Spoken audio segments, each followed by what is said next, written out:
First question है transmission of power bye AC cable is impossible beyond. यानी देखो जो आप पावर ट्रांसफ़र करते हो केबल्स में, ठीक है, इसने केबल्स की बात की है। तो केबल्स में देखो आपका 35 से 45 किलोमीटर, ठीक है, इससे ज़्यादा में आप पावर ट्रांसफ़र नहीं करते, ठीक है। तो ये ऑप्शन यहाँ पे आपका करेक्ट होगा, ठीक है। सिंपली ये देखो क्वेश्चन याद रखने का क्वेश्चन है, बिकॉज इससे ज़्यादा करते हो तो वो फिर आपका एफिशिएंट नहीं होता, ठीक है, एफिशिएंट और इकोनॉमिकल नहीं रहता।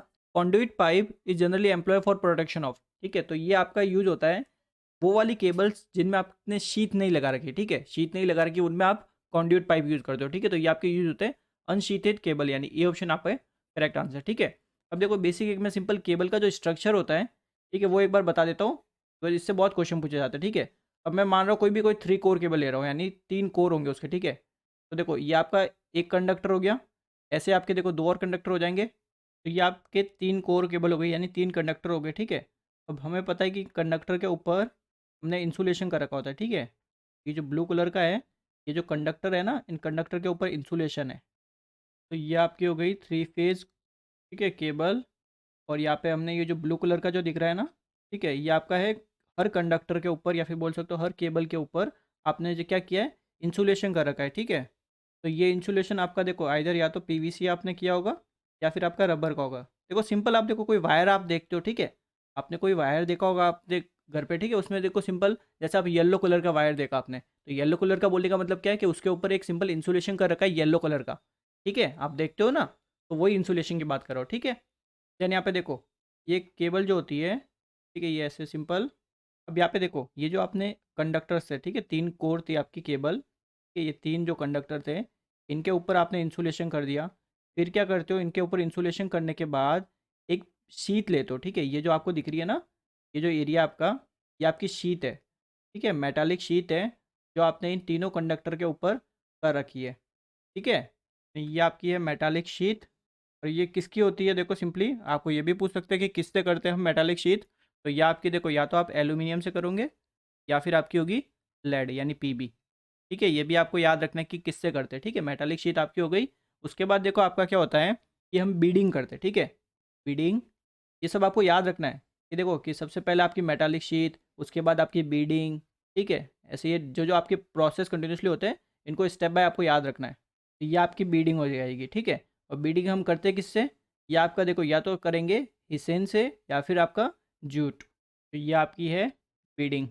और ये हम करते हैं किससे, देखो हिसेन एंड आपका जूट, ठीक है, इन दोनों से की जाती है, क्लियर है।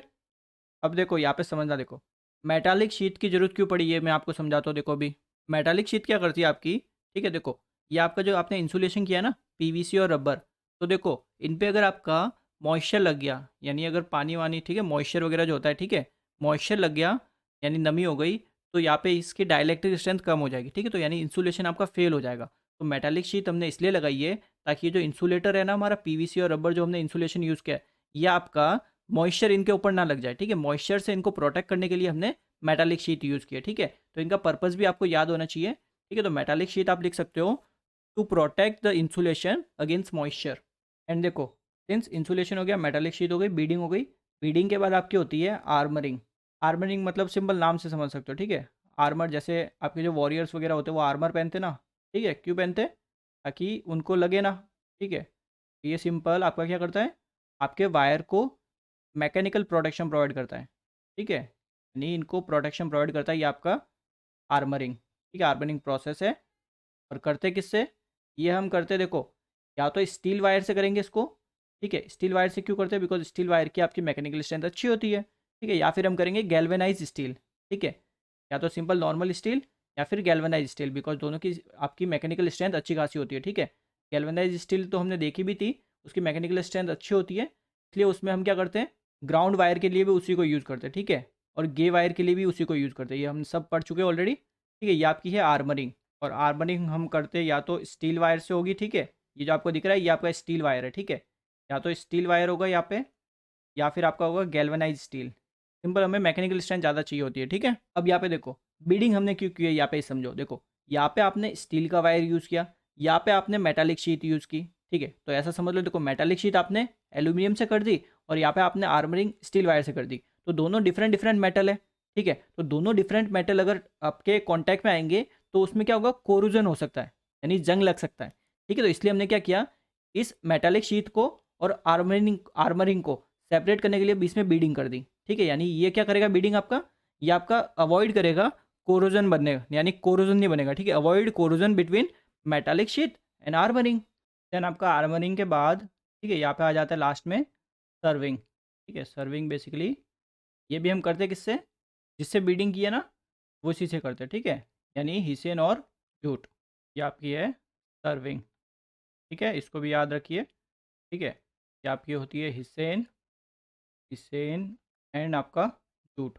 ठीक है, ये चीज़ अब देखो सिंपल स्टेप बाय स्टेप है, याद रखो। ठीक है, पहले मेटालिक शीट, फिर बीडिंग, फिर आर्मरिंग, फिर सर्विंग। ठीक है, एकदम सीक्वेंस में आपको याद रखना है, बिकॉज ये सीक्वेंस भी आपको पूछी जाती है और ये भी पूछा जाता है कि ऐसे पूछ लेते हैं कि मेटालिक शीट और आर्मरिंग के बीच में कौन सी लेयर होती है, तो आपकी क्या होती है, बीडिंग होती है। ठीक है चीज़, तो ये सब चीज़ें आप याद रखिए और यहाँ पे भी लिख लीजिए कि आर्मरिंग हम इसलिए करते हैं तो इंक्रीज द मैकेनिकल स्ट्रेंथ। तो आपको एक एक चीज़ याद रखनी है। ठीक है, यहाँ पे इस पूरे फिगर में सारी चीज़ इंपॉर्टेंट है आपके एग्जाम के लिए। क्लियर है चीज़ ये? तो अब देखते हैं अगला question. Sheet are use in cable to, तो अभी अभी हमने देखा मेटालिक शीट किस लिए यूज़ करते हैं, सिंपल आपके मॉइस्चर से। ठीक है, प्रिवेंट इनग्रेस ऑफ मॉइस्चर, यानी मॉइस्चर ना लग जाए आपके इंसुलेशन में। ठीक है, इसलिए करते हैं, तो सी ऑप्शन आपका correct answer. The bedding on a cable consist of, तो देखो जूट का भी हो सकता है, ईशेन टेप भी हो सकती है। ठीक है, या फिर आपका paper tape mounted with fibrous material भी हो सकता है। ठीक है, तीनों चीज़ से आपका बीडिंग हो सकती है। ठीक है, बीडिंग वो स्पेलिंग पीछे देख लेना, सही कर लेना। ठीक है, BEDDING होता है। क्लियर चीज़ ये, आपका simple D option correct answer हो जाएगा। The material use for armouring of an underground cable is, तो अंडरग्राउंड केबल के लिए जो आप आर्मरिंग करते हो, ठीक है, ये पूछा है किस चीज़ से करते हैं, तो आर्मरिंग हम किस लिए करते हैं पहले तो ये बताओ, मैकेनिकल स्ट्रेंथ को बढ़ाने के लिए। ठीक है, तो मैकेनिकल स्ट्रेंथ हम बढ़ा सकते हैं गैल्वेनाइज स्टील वायर से, बिकॉज इसकी मैकेनिकल स्ट्रेंथ अच्छी होती है, या फिर स्टील टेप से, बिकॉज स्टील टेप की आपकी मैकेनिकल स्ट्रेंथ अच्छी होगी। ठीक है, तो यानी कि आपका simple D option correct answer. Metallic sheet is provided on underground cables to, ठीक है, तो मेटालिक शीट किस लिए प्रोवाइड करते हैं, बिकॉज देखो एक तो ये आपका थर्मल रेजिस्टेंस रिड्यूस कर देता है।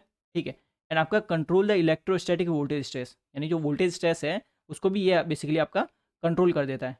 ठीक है, बाकी कोरोना का फिलहाल मेरे को भी नहीं पता। ठीक है, ये चीज़ मेरे को देखनी पड़ेगी कि कोरोना इफेक्ट कैसे ये रिड्यूस करता है। ठीक है, तो फिलहाल इस क्वेश्चन को फिलहाल आप होल्ड पे रख दीजिए। ठीक है, metallic shielding provided on cable is usually of thickness, ठीक है, तो ये डायरेक्ट आपको याद रखना है, आपकी होती है 3 से लेके 5 mm। ठीक है, तो B option correct answer. The effect of bonding the cable is, ठीक है, तो देखो नॉर्मल आप जब देखते हो, ठीक है, नॉर्मल मतलब ओवरहेड सिस्टम में जब देखते हो, तो ओवरहेड सिस्टम में आपकी जो केबल्स होती है, ठीक है, जैसे ये एक हो गई, ये आपकी दूसरी हो गई, ठीक है, ये आपकी तीसरी हो गई, यानी केबल्स आपकी जो होती है वो दूर दूर होती है, या फिर बोल सकते हो जो कंडक्टर्स आपके होते हैं वो दूर दूर हमने रख रखे होते हैं। ठीक है, तो इस वजह से देखो दूर दूर है, तो जो ओवरऑल अगर मैं एरिया देखूँ, ठीक है, ये वाला ओवरऑल पूरा तीनों कंडक्टर का टोटल ये वाला एरिया होगा। ठीक है, तो जब इस केस में मेरा एरिया एक तो ज़्यादा होता है, कि एरिया मेरा ज़्यादा होता है, और देखो इन कंडक्टर्स के बीच की जो डिस्टेंस होती है ये हम क्या लिखते हैं, सिंपली DM लिखते हैं। ठीक है, DM, तो अगर DM लिखते हैं तो यहाँ से अगर मैं इंडक्टेंस की बात करता हूँ, इंडक्टेंस तो वैसे हमें पता है कि प्रोपोर्शनल होता है log E DM अपॉन जो भी आपकी रेडियस है, ये रहता है DM, मतलब जो इनके बीच की डिस्टेंस होती है। ठीक है, नॉर्मल डी भी लिख सकते हो, कोई दिक्कत नहीं है। क्लियर है, तो देखो इस केस में तो आपका इंडक्टेंस ज़्यादा होता है, कोई दिक्कत नहीं है। अब देखो और रेजिस्टेंस अगर देखें तो रेजिस्टेंस हमें पता है, resistance is inversely proportional to area. ठीक है, सिंस इस केस में आपका ओवरऑल एरिया आपका ज़्यादा होता है, उस वजह से आपका रेजिस्टेंस इस केस में कम होता है। ठीक है जी, अब जबकि केबल की बात करते हैं, तो केबल में क्या बोला देखो इसने, the effect of bonding the cable, यानी कि बॉन्डिंग मतलब बॉन्ड करना, एक साथ जोड़ना, यानी देखो तीनों केबल आप बेसिकली पास पास में ऐसे रख रही है आपने, ये एक, ठीक है, एकदम आपने बॉन्ड कर दी केबल्स को। ठीक है, बॉन्ड मतलब ये देखो ये बीच में इनके बीच में इंसुलेशन है। ठीक है ना, ये इनके बीच में इंसुलेशन होगा सबके बीच में। क्लियर है चीज़, ये आपका इंसुलेशन है। तो अब अगर देखते हो जो ओवरऑल एरिया, ठीक है, ये आपका ओवरऑल इन तीनों कंडक्टर का एरिया होगा, तो देखो पहले के कंपेयर में एरिया क्या है, कम है। ठीक है, पहले के कंपेयर में एरिया कम है, और पहले के कंपेयर में अगर डिस्टेंस देखते हो, यानी ये वाली डिस्टेंस ये भी कम है। ठीक है, यानी जो इनके बीच की जो डिस्टेंस है कंडक्टर के बीच की, ये भी कम है। कम क्यों है, बिकॉज आपने बेसिकली इनको बॉन्ड कर दिया, एक साथ बॉन्ड कर दिया, इकट्ठा कर दिया। ठीक है, तो इकट्ठा करने से ये डी कम हो गया, एरिया भी कम हो गया, तो देयरफॉर अगर एरिया कम हुआ है तो रेजिस्टेंस आपका बढ़ेगा, एंड अगर ये वाला डी कम हुआ है तो यहाँ पे अगर डी कम होता है तो इंडक्टेंस भी आपका कम होता है। ठीक है, तो इंडक्टेंस आपका क्या हो जाएगा, सिंपल कम हो जाएगा। तो आपका सिंपल आंसर क्या हो जाएगा कि अगर आप बॉन्ड करते हो यानी the effect of bonding the cable is increase in, या फिर बोल सकते हो इफेक्टिव जो रेजिस्टेंस है वो आपका इंक्रीज हो जाएगा और इंडक्टेंस आपका डिक्रीज हो जाएगा, यानी आपका B option correct answer. The thickness of a insulation layer provided on the conductor in cables depend upon. तो अगर आपने देखो केबल्स पढ़ी हो तो डिफरेंट डिफरेंट टाइप की आपकी केबल्स आती है, low tension, high tension, extra high tension, ठीक है। तो इन सब को हमने किस बेसिस पे कैटेगराइज कर रखा है, वोल्टेज के बेसिस पे। आप देखते हो ना कि इससे ज़्यादा वोल्टेज होता है तो इंसुलेशन अपनी प्रॉपर्टी खोने लग जाता है, यानी एक तरह से बोलते हो ना कि पर्टिकुलर इंसुलेटर का कुछ ना कुछ डायलैक्ट्रिक होता है, ठीक है, जिसको आप बोलते हो इलेक्ट्रोस्टैटिक या फिर डायलैक्ट्रिक स्ट्रेंथ बोल सकते हो, ठीक है। डायलैक्ट्रिक स्ट्रेंथ होती है, उससे ज़्यादा होता है तो वो इंसुलेशन फेल हो जाता है। तो डायलैक्ट्रिक स्ट्रेंथ आप लिखते कैसे हो, जैसे 30 kV पर mm एट द एंड लिखते हो तो वोल्टेज में ही हो ना। तो बेसिकली आपका वोल्टेज ही डिसाइड करता है कि कितना मोटा होगा आपका इंसुलेशन, ठीक है। तो सिंपल आपका ऑपरेटिंग वोल्टेज पे ये चीज़ डिपेंड करती है। The insulating material use for cable should have all of the following except, यानी इनमें से सारी प्रॉपर्टी होनी चाहिए, एक को छोड़ गया, वो कौन सी है उसको बताओ। तो देखो इंसुलेटिंग प्रॉपर्टी में हाई डाइलेक्ट्रिक स्ट्रेंथ होनी चाहिए, ऑब्वियस सी बात है। हाई मैकेनिकल स्ट्रेंथ होनी चाहिए, हाई टेंसाइल स्ट्रेंथ होनी चाहिए, प्लास्टिसिटी होनी चाहिए, हाई रेजिस्टिविटी होनी चाहिए, हाई विस्कोसिटी होनी चाहिए एट इम्प्रेगनेशन टेम्परेचर, यानी टेम्परेचर बहुत ज़्यादा बढ़ जाए तो उसमें बेसिकली हाई विस्कोसिटी होनी चाहिए। लो थर्मल कॉफिशिएंट होना चाहिए, लो परमिटिविटी होनी चाहिए, ये तो बहुत इंपॉर्टेंट पॉइंट है, ठीक है। परमिटिविटी इसकी लो होनी चाहिए, ये एक बहुत इंपॉर्टेंट पॉइंट है। एसिड प्रूफ होना चाहिए, नॉन इन्फ्लेमेबल होना चाहिए, नॉन हाइग्रोस्कोपिक होना चाहिए, ठीक है। इसका मतलब है कि मॉइस्चर को ये एब्जॉर्ब ना करें, ठीक है, ऐसा इंसुलेटर होना चाहिए। हाई वाटर एब्जॉर्प्शन, ये तो गलत हो गया, ठीक है। अब ये क्या बोल रहा है कि पानी को एब्जॉर्ब कर देना चाहिए आपका इंसुलेटर, ऐसा थोड़ी होना चाहिए, ठीक है। इंसुलेटर ऐसा होना चाहिए जो आपके पानी को एब्जॉर्ब ना करे, बट ये तो बोल रहा है हाई वाटर एब्जॉर्बेशन होना चाहिए, तो ये पॉइंट आपका गलत हो गया, यानी ये प्रॉपर्टी आपके इंसुलेटर में नहीं होनी चाहिए, ठीक है। तो आपका सिंपल यहाँ पे सी ऑप्शन यहाँ पे करेक्ट आंसर हो गया। इसने पूछा था कौन सी नहीं है, तो ऑब्वियसली बात है सी ऑप्शन आपका होगा। The undesirable property of an electrical insulating material is, ठीक है, तो बहुत इंपॉर्टेंट क्वेश्चन है। हमें पता है हाई डाइलेक्ट्रिक स्ट्रेंथ होनी चाहिए, हाई थर्मल कंडक्टिविटी होनी चाहिए, हाई इंसुलेशन रेजिस्टिविटी होनी चाहिए, ठीक है। तो इसके अकॉर्डिंग आप बोल सकते हो सिंपल कि हाई रिलेटिव परमिटिविटी नहीं होनी चाहिए, ठीक है, अनडिजायरेबल है। तो क्यों नहीं होनी चाहिए इसको भी समझ लो। देखो आप जब इलेक्ट्रिक फील्ड पढ़ते हो, ठीक है, इलेक्ट्रिक फील्ड आप क्या लिखते हो, के क्यू अपॉन आर, के क्यू अपॉन आर, ठीक है। अब के की भी वैल्यू रख दो तो ये आपका हो जाएगा सिंपल 1/4 पाई, 1/4 पाई एप्सलन, ठीक है, इंटू आपका आर, ये रहेगा फॉर्मूला, ठीक है। यहाँ पे आ जाएगा क्यू, ये आपके इलेक्ट्रिक फील्ड का फॉर्मूला, ठीक है, जो बेसिक आपने पढ़ रखा होगा। अब यहाँ पे देखो अगर आपका एप्सलन नॉट, ठीक है, एप्सलन नॉट अगर इसकी वैल्यू अगर ज़्यादा होगी तो इसका मतलब क्या है आप समझते हो, ठीक है। बिकॉज देखो इसका मतलब है कि आपकी इलेक्ट्रिक फील्ड कम है, यहाँ पे साफ देख सकते हो, देखो यहाँ पे एप्सलन नॉट, ठीक है, ये जो एप्सलन नॉट है ना, ये आपका एप्सलन, ठीक है, ये इसकी वैल्यू क्या होती है सिंपल एप्सलन नॉट इंटू आपका एप्सलन आर, ठीक है, ये तो वैल्यू होगी ओवरऑल, यानी एप्सलन नॉट यानी फ्री स्पेस हो गया और एप्सलन आर आपकी होगी रिलेटिव परमिटिविटी। क्लियर है चीज़ ये, तो मैं ओवरऑल दोनों को एक साथ ही लेके चल रहा हूँ, ठीक है, बिकॉज वैसे भी आपका एप्सलन नॉट कॉन्स्टेंट वैल्यू होती है। तो देखो अगर ये वैल्यू मेरी ज़्यादा होगी, ठीक है, तो ऑब्वियस बात है इलेक्ट्रिक फील्ड मेरी कम होगी, ठीक है, इलेक्ट्रिक फील्ड मेरी कम होगी। इस रिलेशन से आप देख के बता सकते हो ना। तो रिलेशन में देखो इलेक्ट्रिक फील्ड कम, तो अगर आपने पढ़ा हो तो अगर आपको कोई कंडक्टर है, कि ये आपका मान लो कोई कंडक्टर है, तो कंडक्टर में आपने देखो अगर देखा हो तो कंडक्टर में क्या रहता है, जो इनसाइड होती है, ठीक है, कंडक्टर के इनसाइड आपकी इलेक्ट्रिक फील्ड क्या होती है, ज़ीरो होती है। इनसाइड आपकी इलेक्ट्रिक फील्ड जीरो होती है, तो जीरो होती है तो इसका मतलब क्या हुआ कि एप्सिलॉन की वैल्यू क्या होगी, सिंपल बोल सकते हो ना यहाँ से अगर निकालते हो तो इनफाइनाइट, यानी कि कंडक्टर के केस में आपके एप्सिलॉन की वैल्यू हाई होगी। ये चीज़ आपकी क्लियर है, यानी आप यहाँ पे सिंपल देखो डायरेक्ट लिख सकते हो फॉर कंडक्टर आपका जो एप्सिलॉन है ये आपका हाई होना चाहिए, ठीक है। कंडक्टर के लिए एप्सिलॉन की वैल्यू हाई होनी चाहिए। और अगर यही चीज़ इंसुलेटर के लिए बात करें, ठीक है, और इंसुलेटर, तो इंसुलेटर के लिए एप्सिलॉन की वैल्यू आपकी क्या होनी चाहिए, एप्सिलॉन मतलब परमिटिविटी, ठीक है, परमिटिव की वैल्यू होनी चाहिए लो, ठीक है। तो ये चीज़ आप याद रखिए, इंपॉर्टेंट है ये चीज़, ठीक है ना। तो उसके अकॉर्डिंग आपका बी ऑप्शन करेक्ट आंसर हो गया।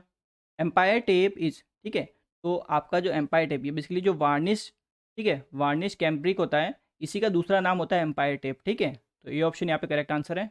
Paper as an insulating material has the main drawback as it, तो देखो सबसे मेन आपका जो पेपर का डिसएडवांटेज होता है, ठीक है, पेपर को as a insulating material use कर रहे हो, इसका मेन डिसएडवांटेज आपका होगा ये आपका हाइग्रोस्कोपिक होता है। इसका मतलब क्या है, देखो हाइग्रोस्कोपिक का कि देखो आपका जो पेपर है, ठीक है, पेपर इंसुलेटर ये बहुत ईज़िली आपके पानी को एब्ज़ॉर्ब कर देता है, यानी मॉइस्चर होगा अगर आपका, ठीक है, नमी होगी तो उसको बहुत आसानी से ये एब्ज़ॉर्ब कर लेगा, ठीक है। इससे इसकी डाइलेक्ट्रिक स्ट्रेंथ आपकी कम हो जाती है, तो सबसे मेन डिसएडवांटेज इसका यही है, ठीक है। तो ये ऑप्शन आपका करेक्ट आंसर।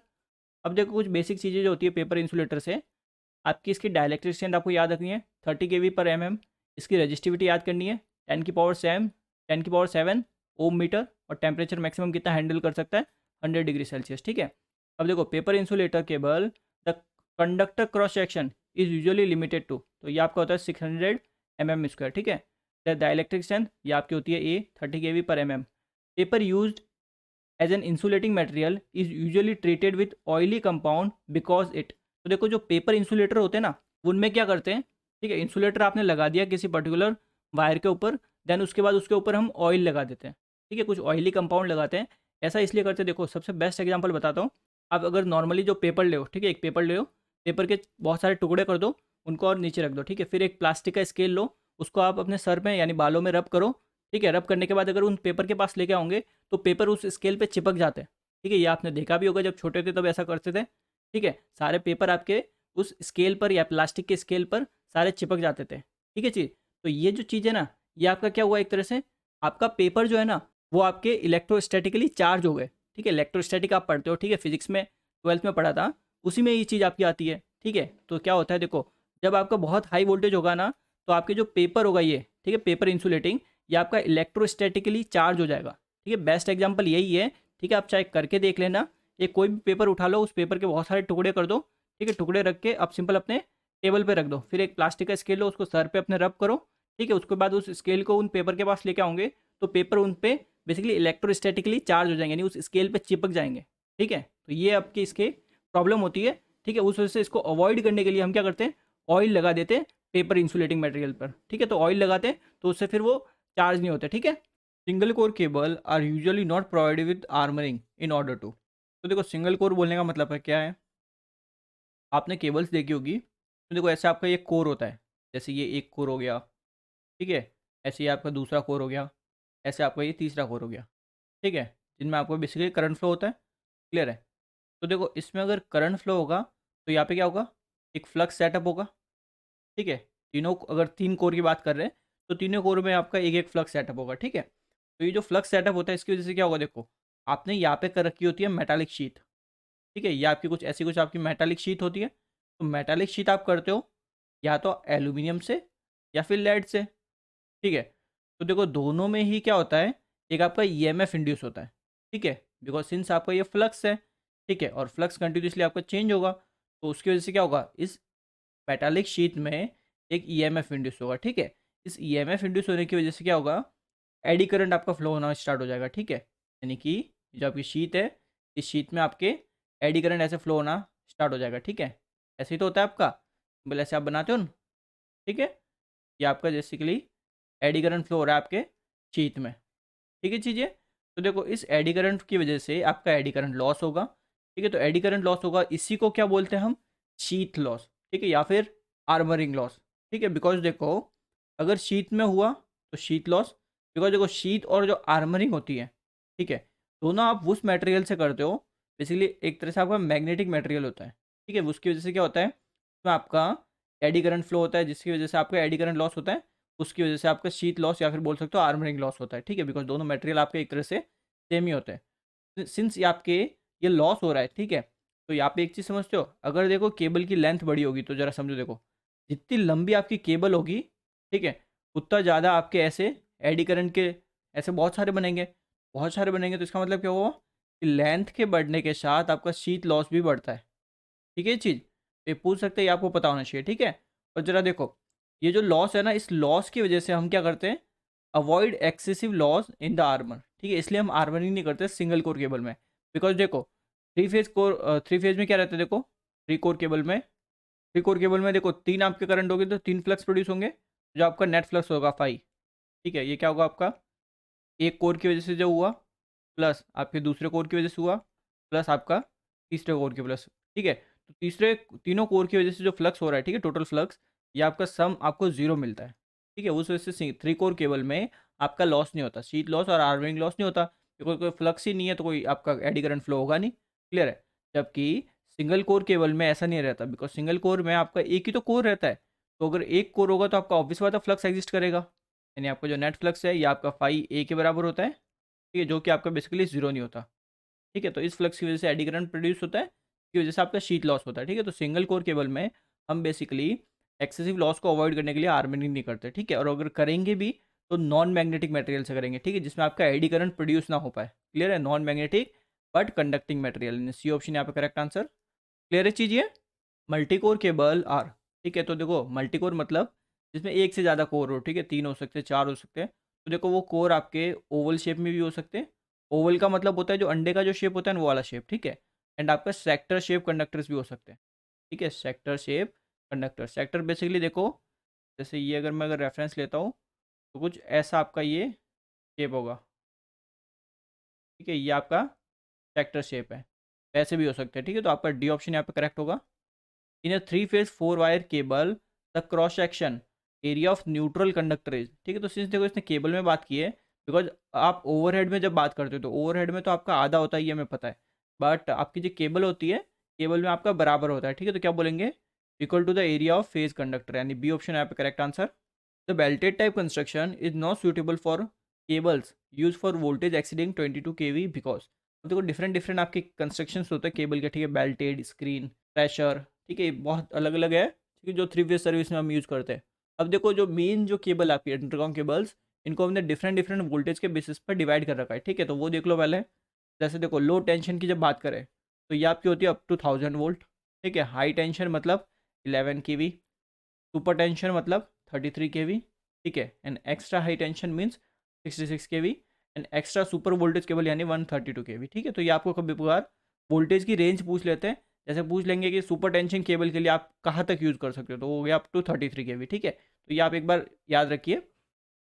एंड अगर 3 फेज सर्विस की बात करें तो उसमें आपकी आती है बेल्टेड केबल, क्लीन केबल और प्रेशर केबल, ठीक है। तो यहाँ पे एक तरह से देख सकते हो, देखो बेल्टेड का है 11 kV तक है, तो बेल्टेड किसके अंडर आएगी, आपकी हाई टेंशन केबल के अंडर आएगी, ठीक है, ऐसे ही देख सकते हो। स्क्रीन केबल आपकी आ जाएगी सिंपल सुपर टेंशन केबल के अंडर। इसी में आपकी जो स्क्रीन केबल है ना, स्क्रीन केबल देखो आपकी एच टाइप की होती है, एस एल टाइप की होती है और एच एस एल टाइप की होती है, ठीक है। एंड आपका जो प्रेशर केबल है, प्रेशर केबल में देखो ऑयल फील्ड आती है और गैस प्रेशर केबल आती है, ठीक है, दोनों चीज़ आपकी प्रेशर केबल के अंदर ही आती है। अब देखो इसने क्या बोला, आप क्या करो, देखो बेल्टेड टाइप कंस्ट्रक्शन को अबव 22 kV तक यूज़ करो, बट हमें पता है कि जो बेल्टेड केबल होती है, ठीक है, बेल्टेड केबल में बेल्टेड टाइप कंस्ट्रक्शन यूज़ करेंगे, वो आपकी मैक्सिमम आपका देखो 11 kV तक ही आप यूज़ करते हो, इससे ज़्यादा यूज़ नहीं करते, ठीक है। बट यहाँ पे आप क्या करो, 22 kV से भी ज़्यादा के लिए हम यूज़ नहीं करते, इसने पूछा, ठीक है, सूटेबल नहीं होती, तो क्यों नहीं होती ये पूछा है, ठीक है। तो देखो अगर इससे ज़्यादा यूज़ करोगे तो आपका रेडियल और टेंजेंशियल स्ट्रेस आपका डेवलप होने लग जाता है, ठीक है। फिर क्या होता है, देखो आपके खाली जगह बनने लग जाती है, ठीक है, वॉइड्स बनने लग जाता है आपके केबल्स में, जिसकी वजह से क्या होगा, देखो वॉइड्स की वजह से कहीं पे तो आपका जो डाइलेक्ट्रिक स्ट्रेस है वो अलग होगा और कहीं पे अलग होगा, ठीक है, तो वो भी दिक्कत आती है। तो इसमें यही बोला है, ठीक है, इसने सेकेंड वाले पॉइंट में। फिर देखो अब जो आपके इंसुलेशन आपने यूज़ कर रखा है, ठीक है, जैसे अगर आप यूज़ करो जैसे इम्प्रेगनेटेड पेपर इंसुलेशन, ठीक है, वेल्डेड टाइप में, तो इससे क्या हुआ, देखो इसकी इतनी रेंज तो होती नहीं, ठीक है, बट आप ऑलरेडी इससे ज़्यादा पे यूज़ कर रहे हो, तो इसका इंसुलेशन का भी आपका ब्रेक डाउन हो जाता है, ठीक है, तो ये भी करेक्ट है, बल आपका डी ऑप्शन करेक्ट आंसर होगा। S L type cable over H type cable have the advantage of, ठीक है, देखो दोनों आपकी किस टाइप की केबल है, स्क्रीन केबल है, ठीक है। देखो एच टाइप मतलब क्या होता है, बेसिक एक आइडिया दे देता हूँ, कि डिटेल के लिए आप सिंपल कोई भी एक पावर सिस्टम की बुक उठा लो, ठीक है, उसमें आप अंडरग्राउंड केबल के बारे में डिटेल में पढ़ सकते हो। देखो एच टाइप में क्या रहता है, जैसे ये आपका कोई एक कंडक्टर है, ठीक है, यहाँ पे एक आपका दूसरा कंडक्टर, कंडक्टर मतलब कोर की बात करो, ठीक है, और ये आपका एक कोर। अब तीनों कोर में आपने देखो सिंपल पेपर इंसुलेशन लगा दिया, ये आपका पेपर इंसुलेशन, ये इसके ऊपर भी पेपर इंसुलेशन और इसके ऊपर भी पेपर इंसुलेशन, ठीक है। फिर क्या करते हो, इसके ऊपर आप शीट लगा देते हो, ठीक है, लेड की शीट लगा दी आपने, ये देखो ये आपकी क्या है, लेड की शीट है, ठीक है चीज़, यानी तीनों कोर को आपने सिंपल क्या कर दिया, एक शीट से कवर कर दिया। क्लियर है। जबकि आप एस एल टाइप में जब बात करते हो, ठीक है, एस एल टाइप, और यहाँ पे जो एच टाइप में एच जो वर्ड है ना, एच ये आपका जिस साइंटिस्ट ने बेसिकली दिया था आइडिया, ठीक है, उसके नाम पर बेस्ड है। यहाँ पे एस एल आपका बेस्ड है सेपरेट लेड, यानी इसका मतलब है कि अगर ये आपका कोई एक कोर है, ठीक है, और ये आपका दूसरा कोर है, यानी ये आपका तीसरा कोर है, तो इसमें क्या रहता है, जैसे ये एक कंडक्टर है या फिर बोल सकते हो एक कोर है, इसके लिए हम अलग से एक सेपरेट से लेड लगाएंगे, ठीक है। ये आपकी एक सेपरेट से लेड लगा दी, ठीक है, यानी शीट लगा दी बेसिकली। और इसके लिए भी अलग से शीट, और इसके लिए भी आपकी अलग से शीट, ठीक है। यानी यहाँ पे तो आपकी देखो एक ही शीट थी, ठीक है, एच टाइप में आपकी एक ही शीट थी।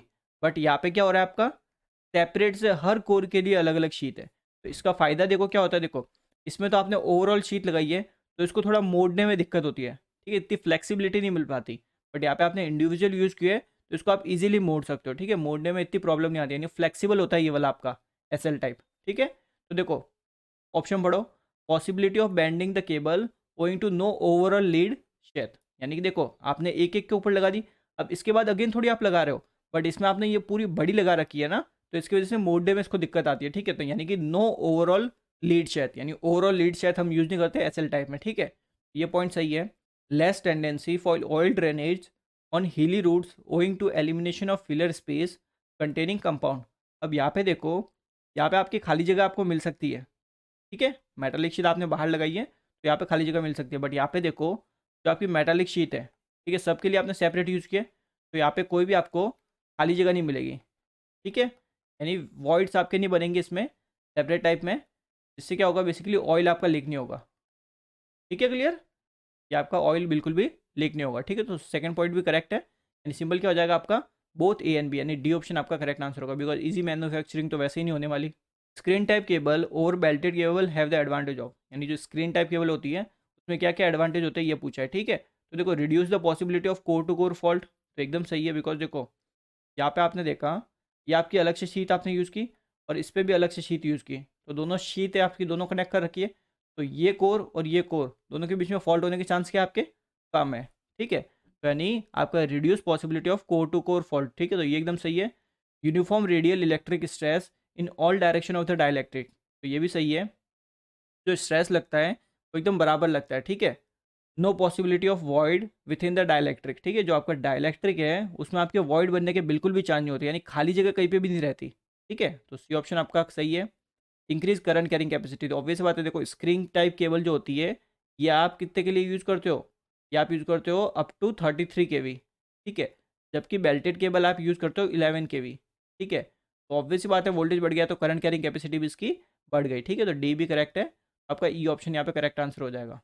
Solid type cable are not consider suitable for operating voltage exceeding 66 kV, ठीक है, यानी आपकी देखो जो सॉलिड टाइप केबल होती है उसको 66 kV से ज़्यादा यूज़ नहीं करते, ठीक है। तो इसमें क्या दिक्कत है, इससे ज़्यादा पे यूज़ करोगे तो आपका जो इंसुलेटर है, ठीक है, उसका आपका ब्रेक डाउन हो जाता है, ठीक है। क्यों ब्रेक डाउन होगा, बिकॉज जब वहाँ पे आपके फिर खाली जगह बनने लग जाएगी, ठीक है, स्पेस बनना लग जाएगा, की वजह से आपका जो डाइलेक्ट्रिक स्ट्रेस है वो आपका नॉन यूनिफॉर्म होगा, ठीक है, जिसकी वजह से आपका ब्रेक डाउन हो जाएगा इंसुलेशन का, ठीक है। तो क्या बोलेंगे, there is a danger of break down of insulation because of formation of void in the layer of dielectric, B option आपका correct answer.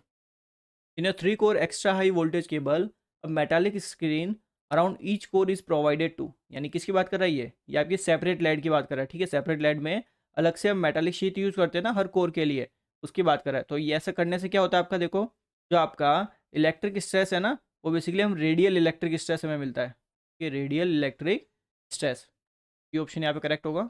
As the operating voltage and consequently the electric stress on the dielectric of solid type cable is increased from a low value, the dielectric power factor cos phi remains almost constant up to a certain value of the stress। ठीक है, क्या बोला देखो, आप अपने जो electric stress है, ठीक है, उसको बढ़ाए जा रहे हो बढ़ाए जा रहे हो, ठीक है, एकदम लो वैल्यू से आपने बढ़ाते गए, पावर फैक्टर आपका बिल्कुल भी चेंज नहीं हुआ, ठीक है। बट एक पॉइंट ऐसा आया जब आपने स्ट्रेस उससे थोड़ा सा बढ़ा दिया, ठीक है, जैसे स्ट्रेस आपने थोड़ा सा और बढ़ा दिया आपका पावर फैक्टर इंक्रीज हो गया। तो ये पूछा, ये किसकी वजह से हो सकता है, ये पूछा है, ठीक है आपको।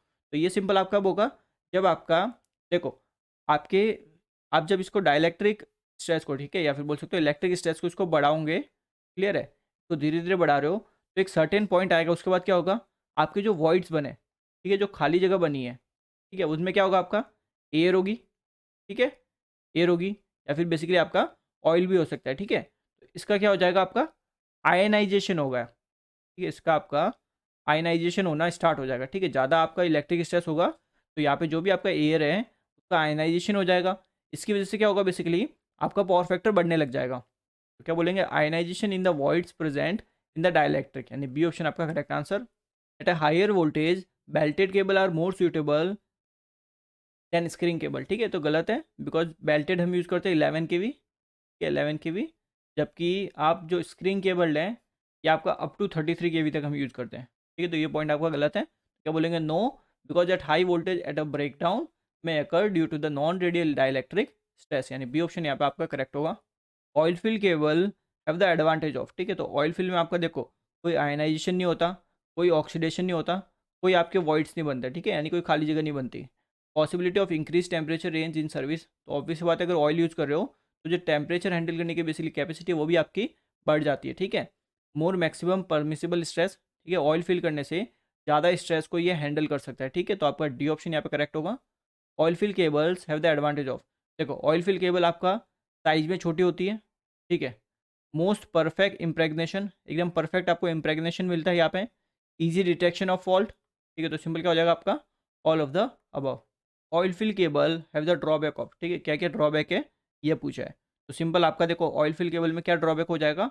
सबसे ज़्यादा कॉस्ट होती है इसकी, ठीक है, कॉस्ट ज़्यादा होती है, और जो सिंस इस केबल्स में ऑयल भरा हुआ है तो इनको जब आप ले करोगे, ठीक है, लेइंग करने में यानी बेसिकली बिछाने में, बिछाते वक्त आपको ध्यान रखना पड़ता है, ठीक है, कहीं ऑयल आपका लीक ना हो जाए वगैरह, ठीक है, इनकी कंटिन्यूसली आपको मेंटेनेंस भी करनी होती है, ये आपका सबसे बड़ा डिसएडवांटेज होता है ऑयल फिल केबल का, ठीक है, तो क्या बोलेंगे? Greater cost and complicated laying of cables and maintenance, clear है, तो बी ऑप्शन यहाँ पे आपका करेक्ट होगा। केबल्स यूज फॉर 220 लाइन्स, ठीक है, 220 kV लाइन्स आर इनवेरिएबली, कौन सी केबल्स होती है ये पूछा है, तो ऑब्वियस बात है हम क्या यूज़ करेंगे? कंप्रेस ऑयल यूज़ करेंगे या फिर कंप्रेस गैस यूज़ करेंगे, ठीक है, तो ये ऑप्शन यहाँ पे करेक्ट होगा। The insulation using cable design for 1000 kV is usually, ठीक है, ऑब्वियस बात है SF6, ठीक है, आपका B option correct answer. Sulphur hexafluoride cable is insulated by, ठीक है, किससे इंसुलेट करते हैं ये पूछा है, तो ये आपको होता है कंप्रेस गैस।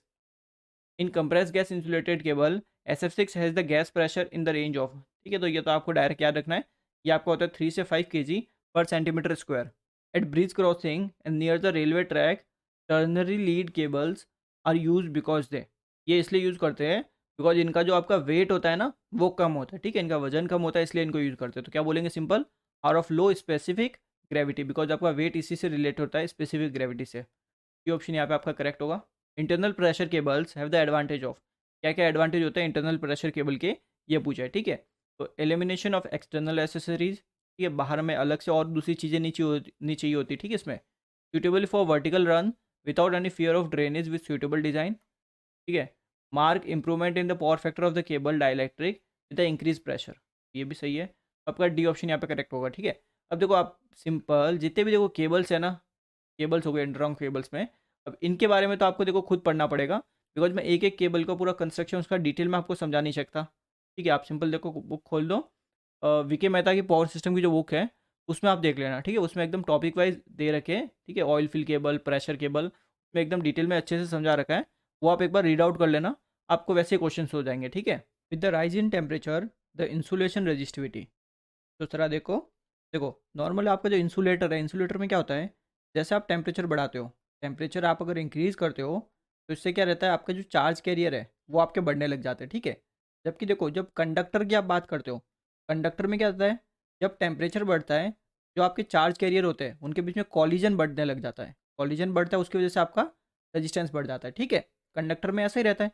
बट यहाँ पे सिंस हम इंसुलेशन की बात कर रहे हैं तो इंसुलेटर में क्या रहता है, टेम्परेचर बढ़ेगा तो चार्ज कैरियर बढ़ेंगे, ठीक है, और अगर चार्ज कैरियर बढ़ेंगे तो आपकी जो रजिस्टिविटी है, ठीक है, इसको मैं लिख लेता हूँ इंसुलेशन की रजिस्टिविटी, ठीक है, INS, इंसुलेशन की रजिस्टिविटी आपकी कम हो जाएगी, ठीक है, चार्ज कैरियर बढ़ेंगे तो इंसुलेशन की रजिस्टिविटी कम होगी, और रजिस्टिविटी अगर कम होगी तो ये भी बोल सकते हो जो इंसुलेशन का जो रेजिस्टेंस है आर इंसुलेशन, ये भी आपका कम हो जाएगा, क्लियर है चीज़ ये।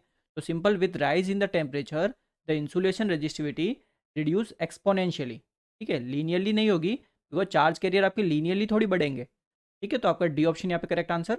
एंड ये भी याद रखिए आप कि इंसुलेशन रेजिस्टेंस अगर कम होगा ना तो इससे आपका देखो टेम्परेचर बढ़ेगा तो इंसुलेशन रेजिस्टेंस कम हो रहा है, तो इंसुलेशन रेजिस्टेंस कम होगा तो आपको जो लीकेज करंट है, ठीक है, IL लिख ले तो लीकेज करंट ये आपका बढ़ जाएगा, ठीक है, बिकॉज देख लो इंसुलेशन रेजिस्टेंस कम हो रहा है तो लीकेज करंट बढ़ेगा, ऐसे रिलेट कर सकते हो या फिर ऐसे भी कर सकते हो, टेम्परेचर बढ़ेगा तो लीकेज करंट बढ़ेगा, ठीक है, लीकेज करंट अगर बढ़ता है तो क्या होता है, पावर फैक्टर आपका कम हो जाता है, ठीक है। The insulation resistance of a single core cable is 200 mega ohm per kilometre, the insulation resistance for 5 kilometre length is, ठीक है। तो सिंपल इंसुलेशन रेजिस्टेंस का फॉर्मूला आपको याद होना चाहिए, ठीक है। ये फॉर्मूला आप याद रखिए, इंपॉर्टेंट है, ठीक है। तो क्या इंसुलेशन रेजिस्टेंस यानी आर इंसुलेशन इक्वल्स टू आपकी रेजिस्टिविटी, ठीक है, insulation resistivity upon 2 pi L यहाँ पे आपकी लेंथ है, ठीक है, केबल की, देन लॉग यानी L N R upon are.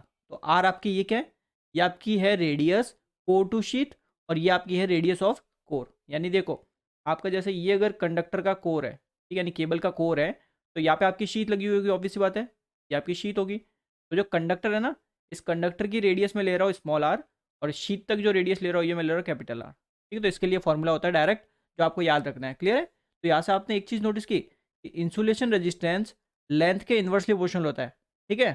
जबकि आप अगर नॉर्मल रेजिस्टेंस की बात करते हो, ठीक है, तब आप क्या देखते हो, रो एल बाई ए, यानी उसमें आपका लेंथ पे डायरेक्टली डिपेंड करता है, ठीक है। यहाँ पे ये इन्वर्सली करता है इंसुलेशन रेजिस्टेंस, तो ये आपको पता होना चाहिए। तो इसने देखो क्या बोला, पर किलोमीटर, यानी कि बोल सकते हो 1 किलोमीटर, 1 किलोमीटर के लिए मैं लिख सकता हूँ, इसने मेरे को दे दिया 200 मेगा ओम, 200 मेगा ओम, ठीक है।